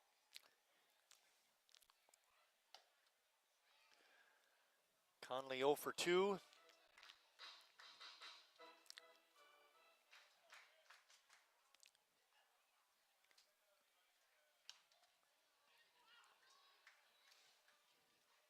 We mentioned also early about how good Conley is. He leads off for a reason. He had nearly 350 come in. Maybe 0 for 2, but don't let it fool you. Exactly.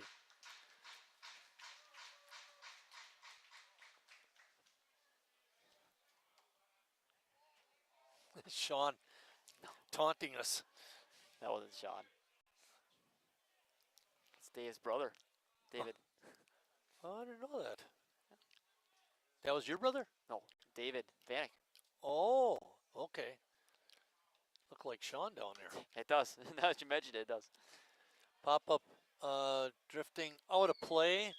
Jacob over to the fence, but way out of play. Count is 2 balls and 2 strikes.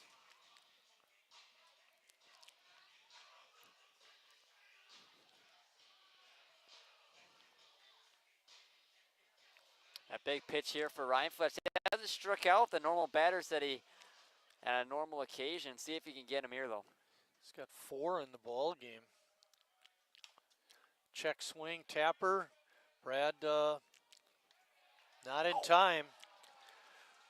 Conley really running fast and just beat the throw. I think the only chance Brad had there, if he picked it up with his glove, he would have picked it up with that bare hand. Obviously more difficult, but would have a better chance to get him.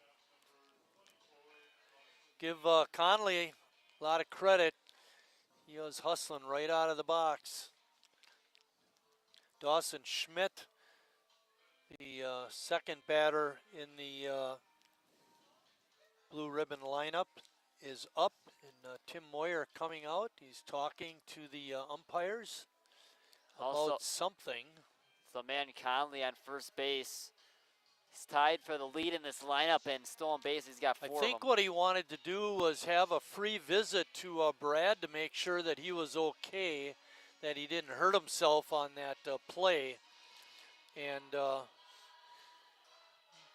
must have told Tim that he's doing fine. I think even if he wasn't doing fine, he'd tell him I'm fine. Yeah, he's not a guy that's going to come out of a game. Unless he has to have something seriously wrong with him.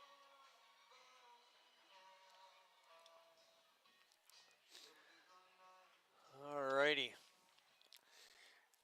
No balls, no strikes, 1 out. Dawson Schmidt stepping in for his at-bat.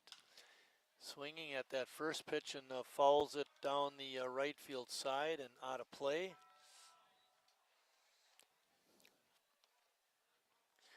Brad up to 72 pitches now. Good shape for what he's normally at this time of the game.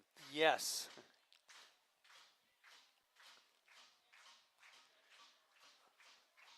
Do you recall what his high was on the year? Was it up to 160? It was at least 160. He had that one game where he went 165 or something, and he got pulled.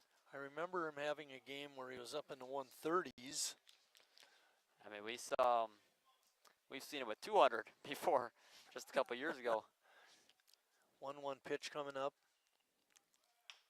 Bouncing ball past Harry, and Ames is able to keep it on the infield, but it's going to be an infield hit for Schmidt. And the Blue Ribbons are threatening, bringing the tying run to the plate in Braden Plow. And nothing's left the infield yet on hits. Both that one to Brad and then that one that just got past Harry. Not how you hit him, it's where you hit him. Yeah, exactly. It's tough here in the middle of the order, though. 3, 4, and 5 up next. Good speed on the bases for Green Bay.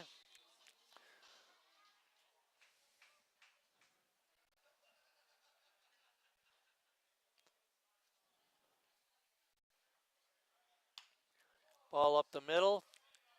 Ames steps on second for one. Relay to first in time. Double play. 4-3 double play ends the Green Bay threat here in the sixth.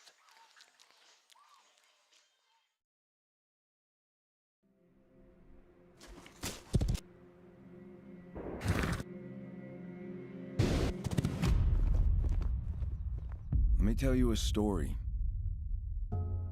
about a beer rooted in the heart of America, found in a community where a handshake is a sure contract, brewed for those who found opportunity in challenge and hope in tomorrow, raised by generations willing to sip, share, risk, remember.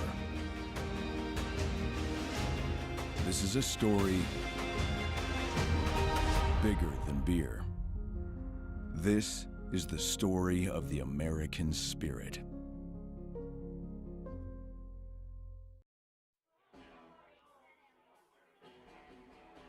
All right, guys, we got teriyaki, honey barbecue, and mild. Enjoy.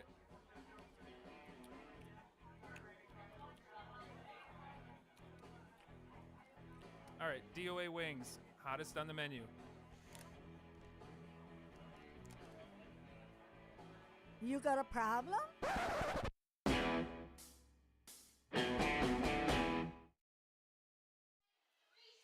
Back here at Wildwood Park, Green Bay has made a pitching change. Dylan Heyer is on the mound for the Ribbons. Big right-hander.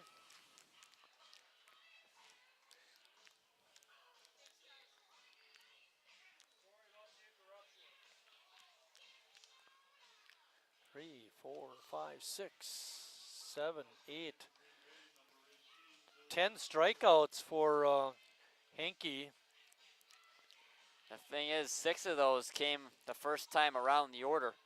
After that, they were a little bit more few and far between. Still got them, but we have a lot more hits in between them. One thing we said, or we thought would be a bugaboo with Benji Henke is the walks. He did record 3 walks in his 5 innings, but only one of them scored.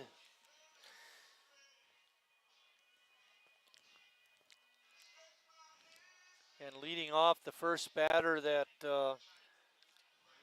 Heyer will see is Jurgensen. Jimmy looking for his first base hit.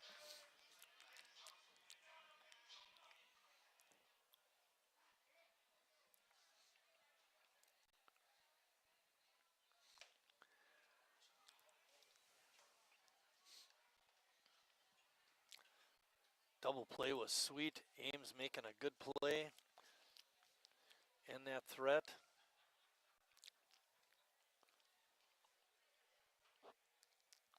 I didn't want to say anything while it was happening, but Brad retired 11 batters in a row until Conley got that infield single. He had been rolling. It's unusual. He wasn't really doing it with the strikeout like he normally does. Pitch in the dirt. I think LaViolet felt that one too.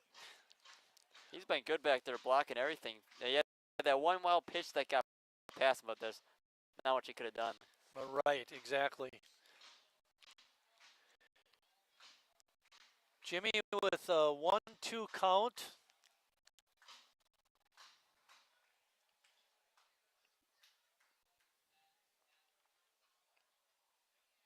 Breaking ball hangs up, but Jimmy pops it up. Second baseman Connolly calls it and makes the catch in short center field. There's one out. Chase Hanselman up next.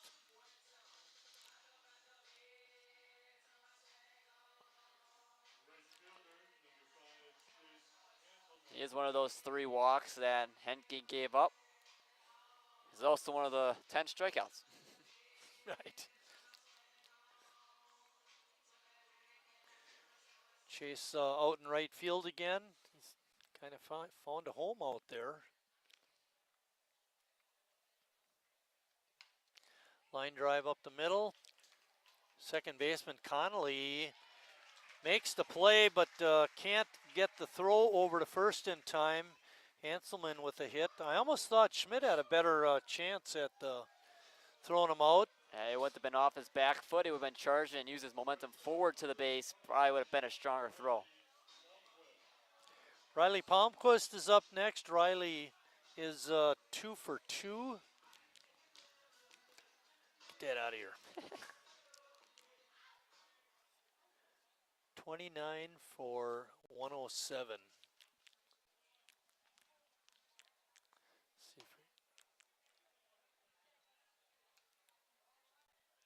if can't you figure that out in your head? That can't be right, can it? That's Chase. Oh, wrong guy. Give me the numbers. Try 26 for 90. Is that updated with the 2 hits? Yep. 26 for 90. 288. Throw down. Not in time. Stolen base for Hanselman. Give him 289. Come on. 8888. Yeah, I got it. 289. Which is basically 290, and 290 is basically 300. Right, yep. Getting it up there.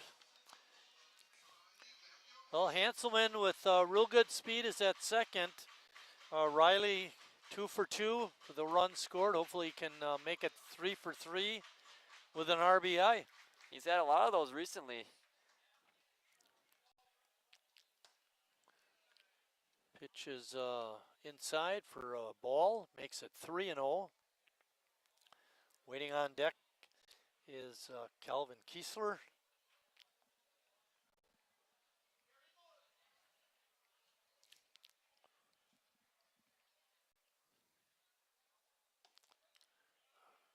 Fires that one right down 8th Street for a strike. Higher got that pop out, then the infield hit. And now he's 3-1 to Riley. See if he can get out of this. I hope he doesn't.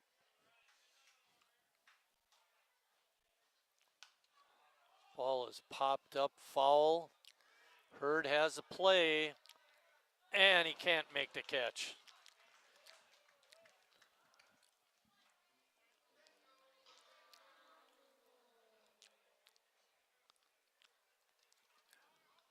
First error on Green Bay tonight.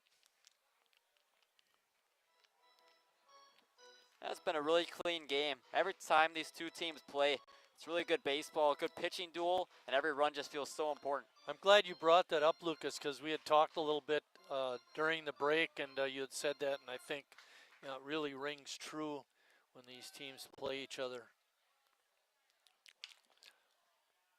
Riley pounds that one foul past the third baseman.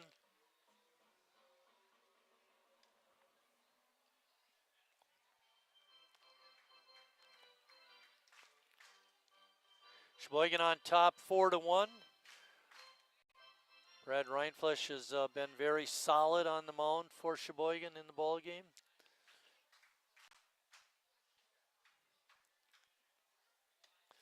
Pitch is up high for a ball. And the A's have 2 runners on, only 1 out. Calvin Kiesler up. Calvin's overdue. Pitching line for Henke is 5 innings, 7 hits, 4 runs, all of them earned. 3 walks, 10 strikeouts.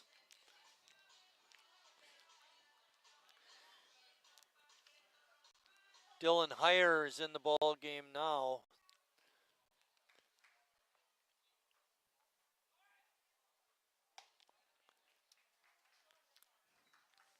Dylan's first pitch is a ball. Where's your stats on Dylan? Come on, what were you doing before the game? I just knew their relievers were coming in. They gave me their entire relief. Yeah, right. Be nice if we had that kind of information. That's one of the nice things when we go out to Lakeland College, you know, whether it's football or basketball, the sports information director has a booklet, you know, like 4 or 5 or 6 or 8 pages long, you know, and you can just look up all these different things about the various players. It's really cool. The one thing I wish we had is stats against lefties and righties. That's the one thing that I wish we had. It probably, in a sense, wouldn't be that hard, but it's like we were watching the game last night. We talked about this, fans up in Appleton, oh yeah, it's 6-0, we're down, and all of a sudden on the screen it says game delayed, and never got any results because the guy that was keeping Game Changer had to enter the game. You know, so it's things like that that make the left-right, you know, stats kind of hard. That's something you just have to keep track of. But even if we did that up here, we wouldn't know the road games. That would make it incomplete. Pitch looked a little outside, but umpire liked it and called it a strike, so it's 2 balls and 1 strike. Katie's in the house.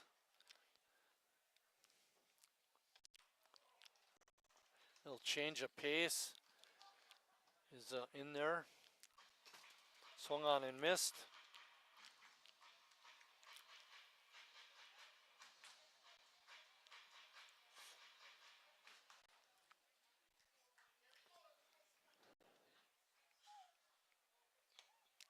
Swing and a miss.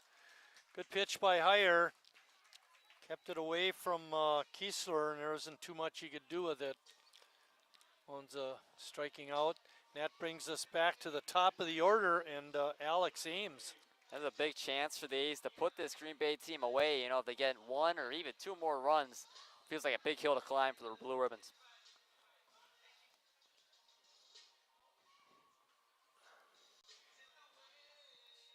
Hanselman's at second, and Riley over at first. There are 2 outs for Alex. It's a good rip at that fastball, but came up empty. I feel like after that walk to Riley's added like 3 miles an hour to his fastball. Yeah. Moyer's coaching at the third. Kenny Nazy over at first.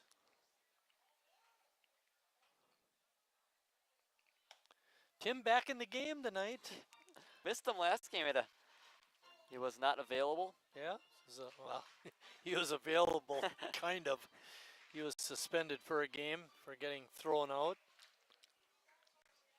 of a game earlier this season.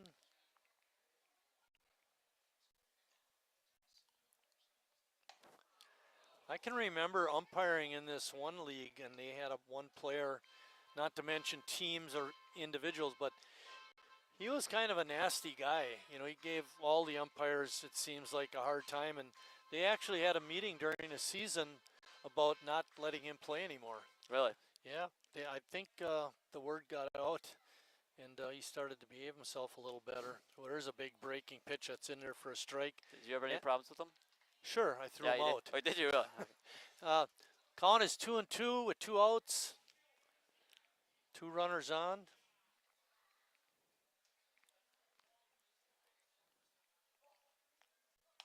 And another breaking pitch on the outside corner for a called strike 3. And that ends the Sheboygan threat in the 6th. As we go to the 7th, Sheboygan still on top, 4-1.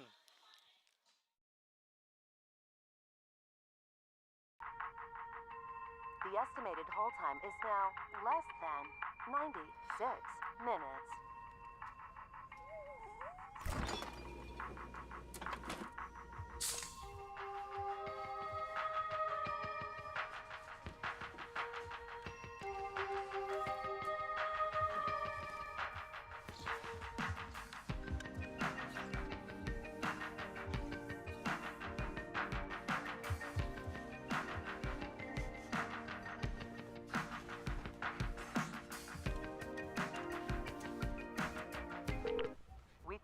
for your patience.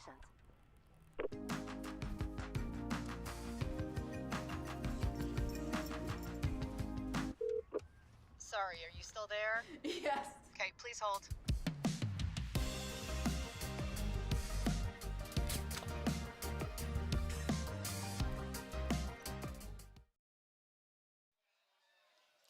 Back here at Wildwood Park, Denny Moyer calling out the winning numbers for the 50-50. We don't know how much is in the pot, but they had a lot of tickets in that container when they came up here.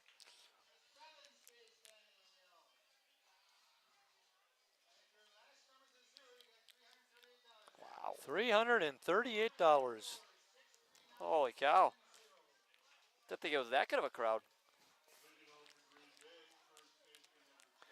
I did go through my game sheets, and that last one, 309, was the highest. Now we got a new high tonight, $338. I think it helps too with the people in the skybox and on the party deck. Gets a lot more. Oh yeah. tickets. You know what else helps? Beer. Yeah. More beer, more tickets. Boone Kirst, the first baseman, is up. Peel down, no swing. Count is even at 1-1. Brad still on the hill, looking good.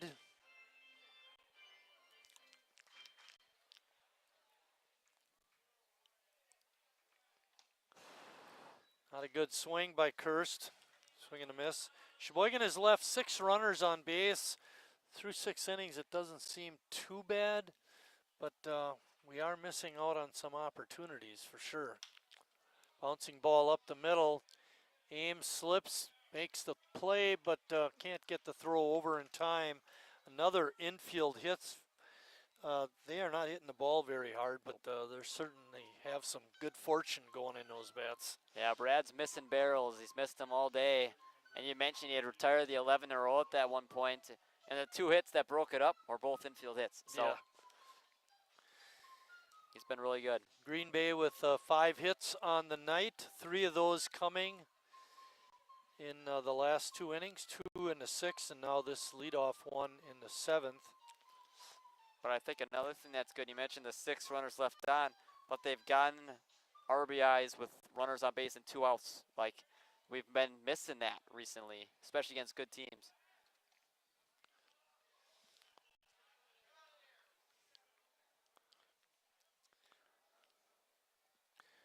Brady LaViolette is up now. He's 0 for 2 in the ball game.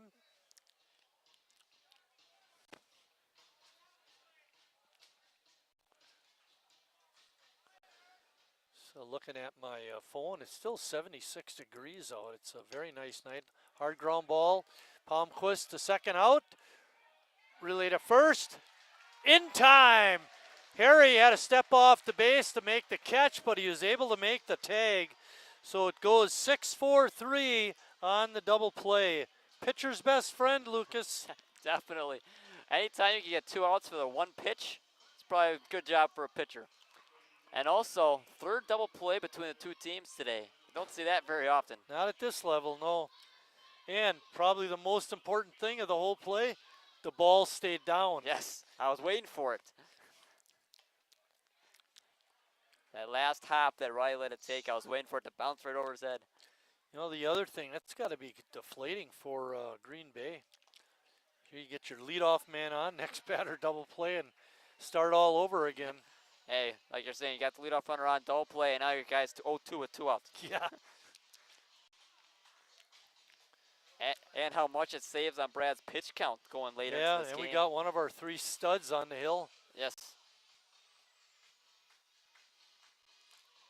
And we saw Sawyer's here, so maybe he's in that closer role if Brad needs to be taken out of the game. Hopefully we don't have to get to that, and Brad just works right through it.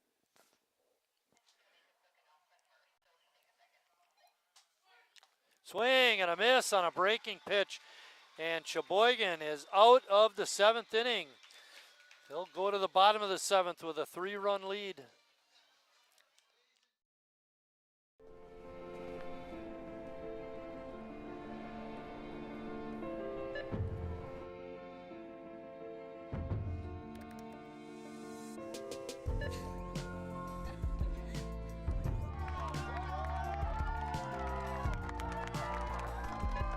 Whenever you shop Meijer, you help support programs like Boys and Girls Clubs and Girls Who Code that show kids they can dream anything and do even more.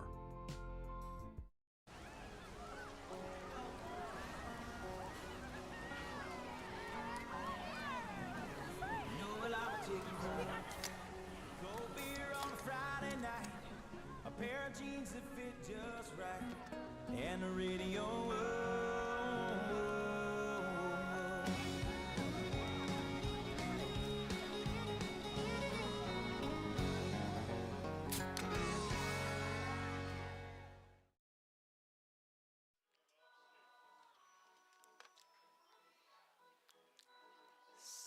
Sixanovsky. Yeah, Evan Chifnosky.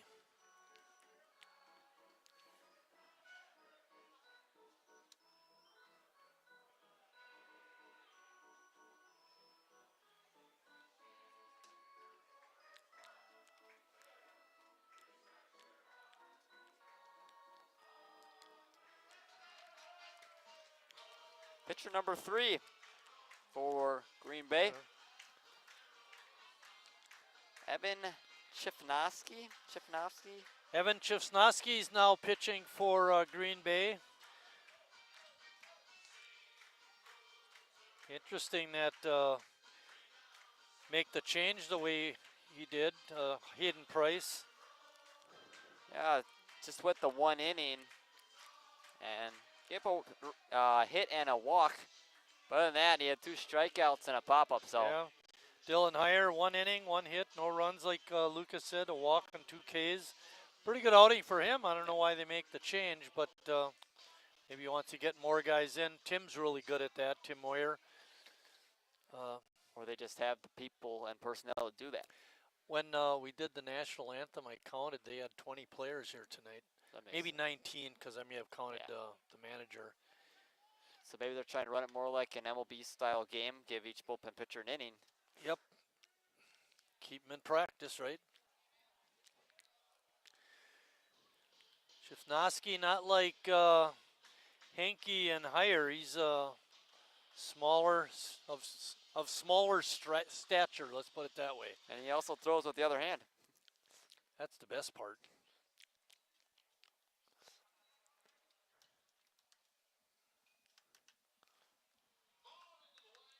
Best mail at the press box. Both announcers right with their left hand.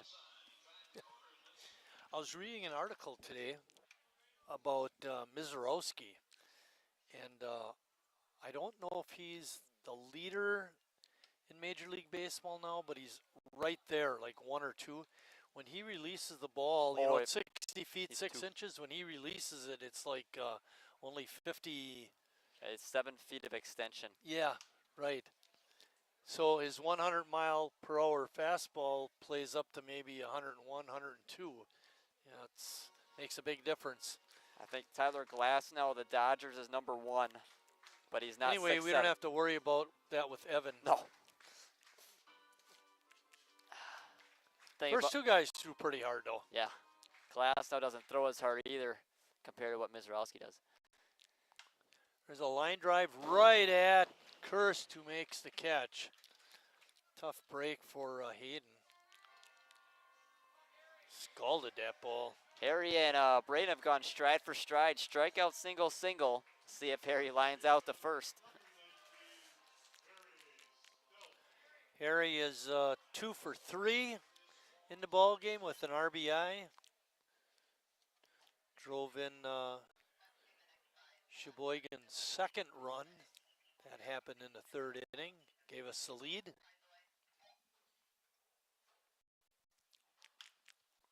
Bouncing ball down the third baseline. Hurd across, and he got his man. Nice play by that Green Bay third baseman, Eason Hurd. He was on the line, that third base foul line. He made a really strong throw over. Not even a hop over the first baseman. Kirst. Connor Lash is up. Connor, his last time, singled and drove in what so far is Sheboygan's last run, the 4th run. I take that back. It was the 3rd run because Harry scored the 4th run on the wild pitch. He almost kind of inadvertently drew it on his stolen base. Another liner. That one's down the line and fair. Going down near the corner. Dug out by Plo, and he throws it in, but not before Connor Lash trots into second with a 2-out double. Feels like every time Connor plays Green Bay, he's got a multi-hit game. He's You just know, the had other thing, all 3 batters in this inning have hit the ball really hard. Even nicer, 2, 3, 4. They all come into this game hitting over 350. It's a big-time game. They all have multiple hits. Let's see if we can get Jacob Neese off the schneid. Jake 0 for 3.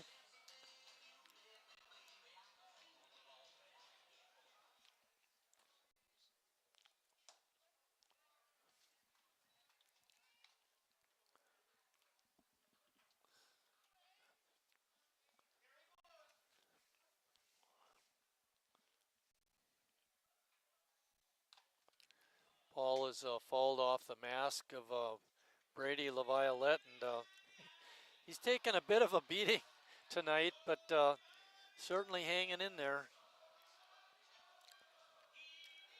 Like I always say, Lucas, it's nice to be up here in the press box. There's a looper out to center field. That might drop. It's going to. It's going to be a base hit, and Lucas Jacob comes through with an RBI 2-out hit, and that's a big one. Yeah, gives the A's a 4-run cushion now. And a little blooper, he needed one. He came in 0 for 3. He hit the ball hard a few times. He hit the ball hard in that double play. This time hits it softly, but gets base hit. Jimmy's up. Jimmy's due. 0 for 3 in the ball game.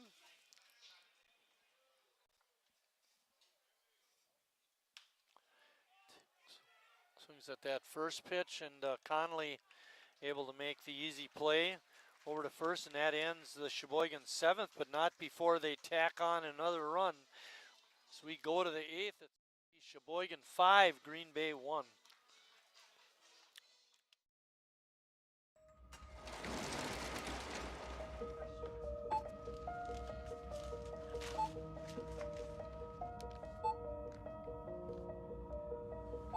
Whenever you shop Meijer, you don't just feed yourself or your family. You help support programs like Simply Give that feed our neighbors in need. Thank you.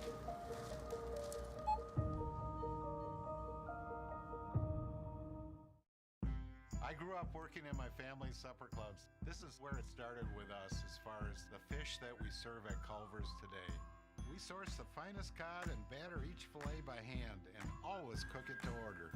That beautiful golden brown color and flaky on the inside. The fish fry is a Midwest tradition. It's about families coming together. I love bringing this tradition to guests everywhere. Mom and Dad would be proud. Welcome to Delicious. Wingism number 1, the Flavor Saver.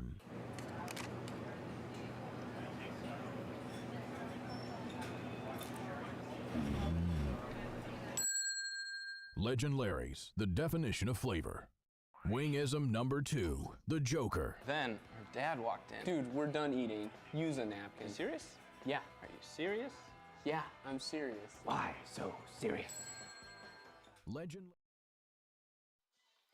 Back for the top of the 8th inning at Wildwood Park. Sheboygan's got 5 runs today, 4 of them with 2 outs, and that's something we've been talking about throughout the season. Something that they've struggled to do is hit with 2 outs, and they've done a nice job today in a huge Bay game. It takes me back to, I believe it was the Menasha game where we won 4-3, and all 4 runs scored without a hit, and you know, how many opportunities didn't we have? And fly ball out to Kiesler, and he makes the catch. Wilson Zuck, the hitter. That brings up Brian Gerber's good-looking center fielder for Green Bay. Yeah, it's we've been doing that the last several games, and I know they had a couple last night in that big 8th inning. You know, came with 2 outs. And again, we've seen them do that, and then when they play a high-level team, it seems to kind of fall off a little bit, and that hasn't been the case today. You know, my buddies and I were talking a couple days ago about pitching and, you know, whatever level, it doesn't matter. When you're facing good pitching, the batting averages go down. You know, it's harder to score runs. And you said, too, at the beginning when we were all bummed out when he struck out the side in the first, like, I don't think we're going to score many runs tonight, and I felt the same way. So. Yeah, stuff must have just stuck with the A's because that second time around, it was a different outcome. For sure. A good fastball, high and tight, and Gerber swung through it.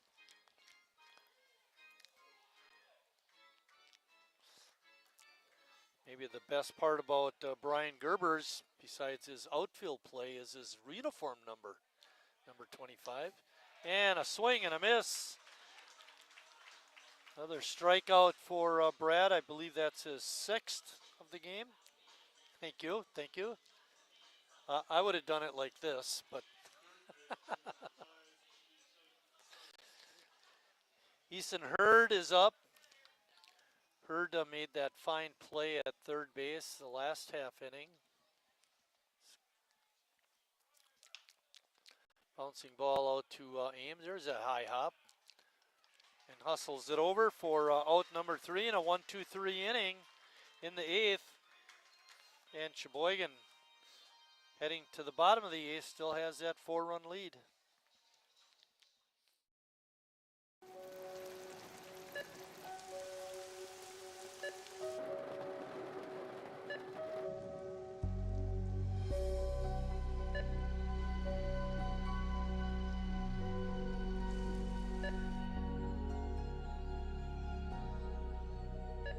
Whenever you shop Meijer, you help support organizations like Hope House Mission and New Hope Shelter that give people around here warmth, shelter, and care.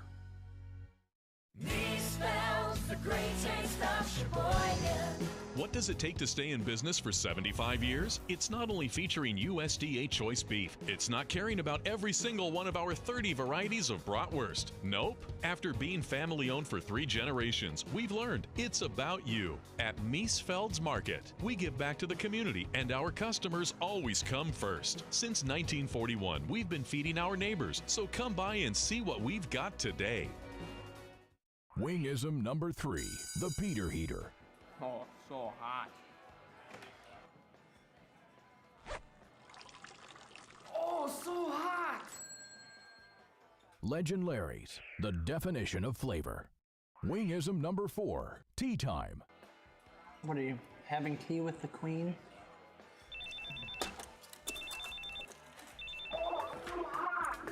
Hello. Nice. Legend Larry's, the definition of flavor.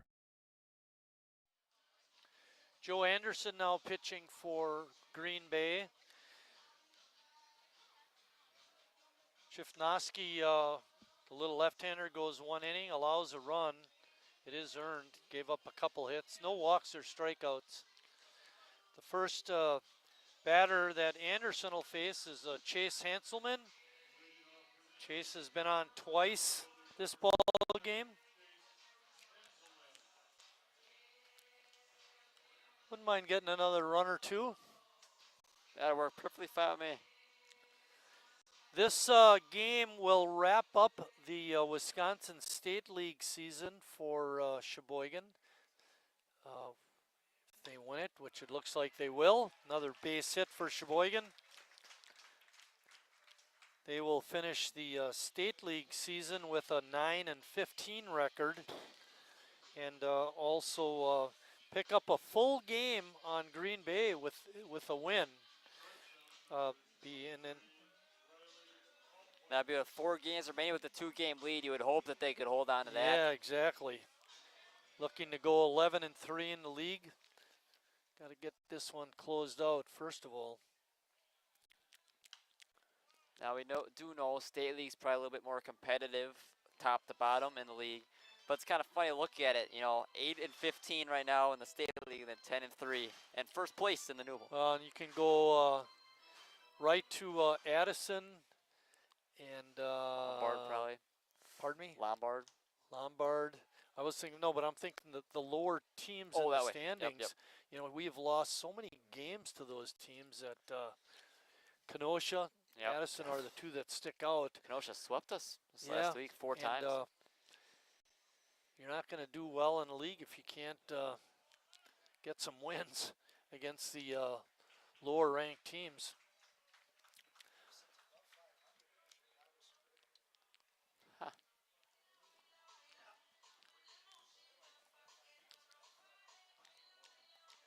Again, what CJ was just telling us that Addison's up 4 or 5 games above 500 and the Chicago Suburban League, so it's kind of the same thing. Right. Struggle in one league, and then in another league, you're one of the better teams. Exactly. So Riley goes down swinging, and on that pitch, well, good bunt by Kiesler, and great play by Anderson to get Kiesler. Calvin was looking for the bunt hit, but couldn't get it by the pitcher. Does move the runner, Hanselman, over to third. It's amazing how Anderson was able to shift his body to make that throw. Looked like where his momentum was taking him, he would have no chance to make that play. Showed good quickness. Alex Ames up.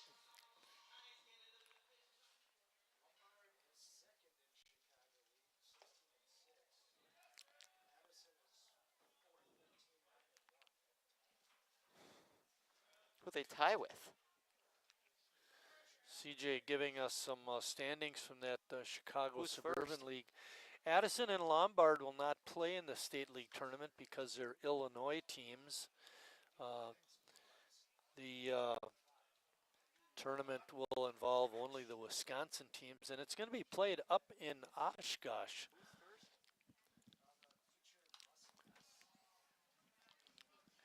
Ames hanging in there. He's sitting now with a 2-ball, 1-strike count. There are 2 outs. Hanselman's on at third.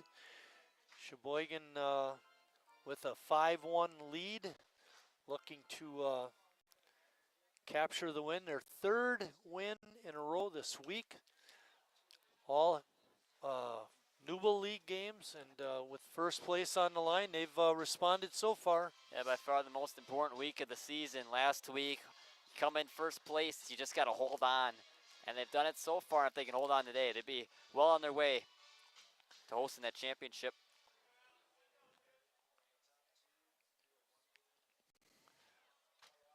Pitch in the dirt is swung on and missed, and that's all for Ames. He goes down on strikes. Sheboygan does not score in the 8th, but Brad Reinflesch is going to try to close out the win when we start the 9th.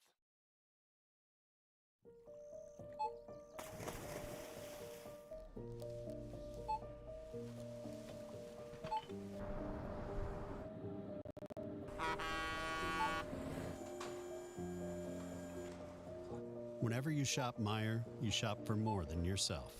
You help support sustainability in all our communities. Thank you. Today, tomorrow, and for years to come.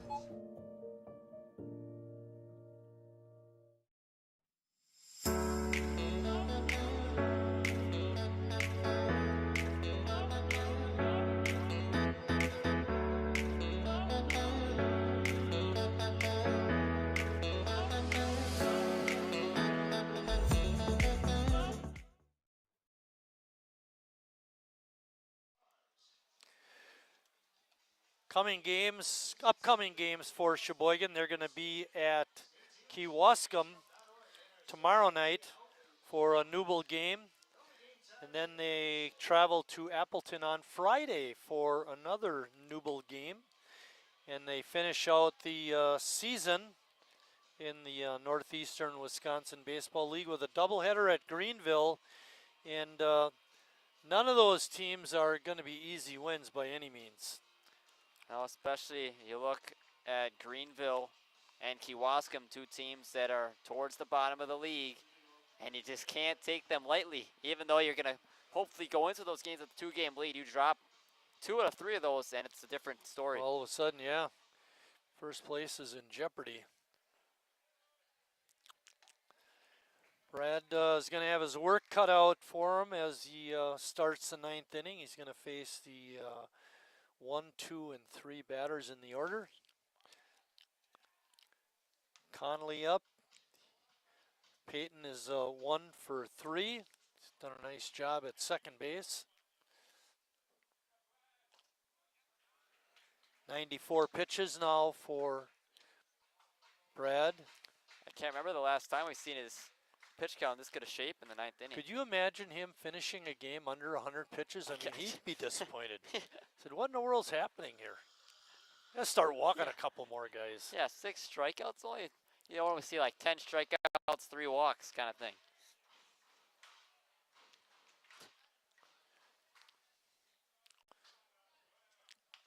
There's a bouncing ball out to short. High hop for Palmquist. His throw across is not in time. Harry thought they might have had him, but he couldn't come up with the low throw. Looked like he'd have beat it. Nice try. That time I thought the hop helped us a little bit. But the only problem was it kind of slowed the ball down. But again, yeah, made the play easier for Riley. Dawson Schmidt up. You know, Lucas was mentioning the strikeouts are down for Brad with only 6 in the ball game, but the walks are really down. 0 walks in the ball game. Out at second and out at first. A double play. And that ends the, nope, doesn't end the ball game. There's 2 outs. When you're signaling it like that, I thought. Third double play. Third double play of the game. My bad. For Sheboygan. My bad. 6-4-3 double play, third of the game for Sheboygan. And now there's 2 outs in the 9th. Triple play would be quite the way to end. Triple play would be quite the way to end the game, though.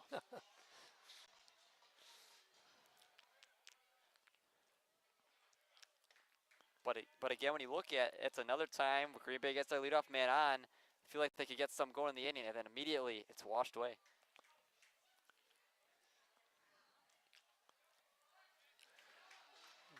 Pitch looked a little outside and low, but the umpire liked it, and I think Brad liked it even more. 1-1 is the count. Pitch is outside. Braden Plow, the left fielder for Green Bay, is their number 3 hitter. He's 0 for 3 in the game. Swing and a miss on a good fastball.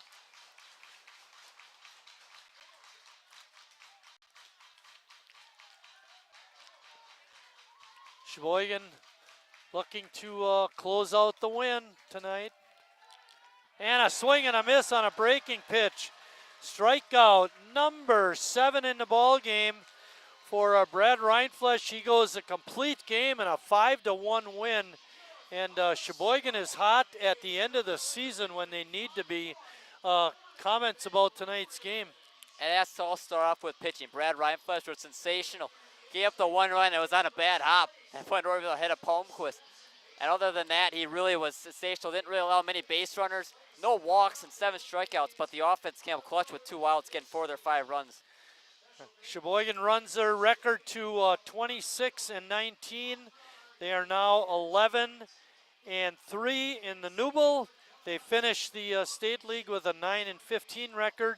That Newble standings now, we have first place, 2 games ahead of Green Bay, and we have 4 more to play. A big one tomorrow night at Kewaskum. There is a home game in the playoffs coming up. We're not sure when that's going to be. You'll have to check the Sheboygan A's website. But that's going to do it for us tonight. Sheboygan a winner 5-1. For Maddie and Lucas, I'm Mike. Thanks for watching, everybody, and we'll see you down the road.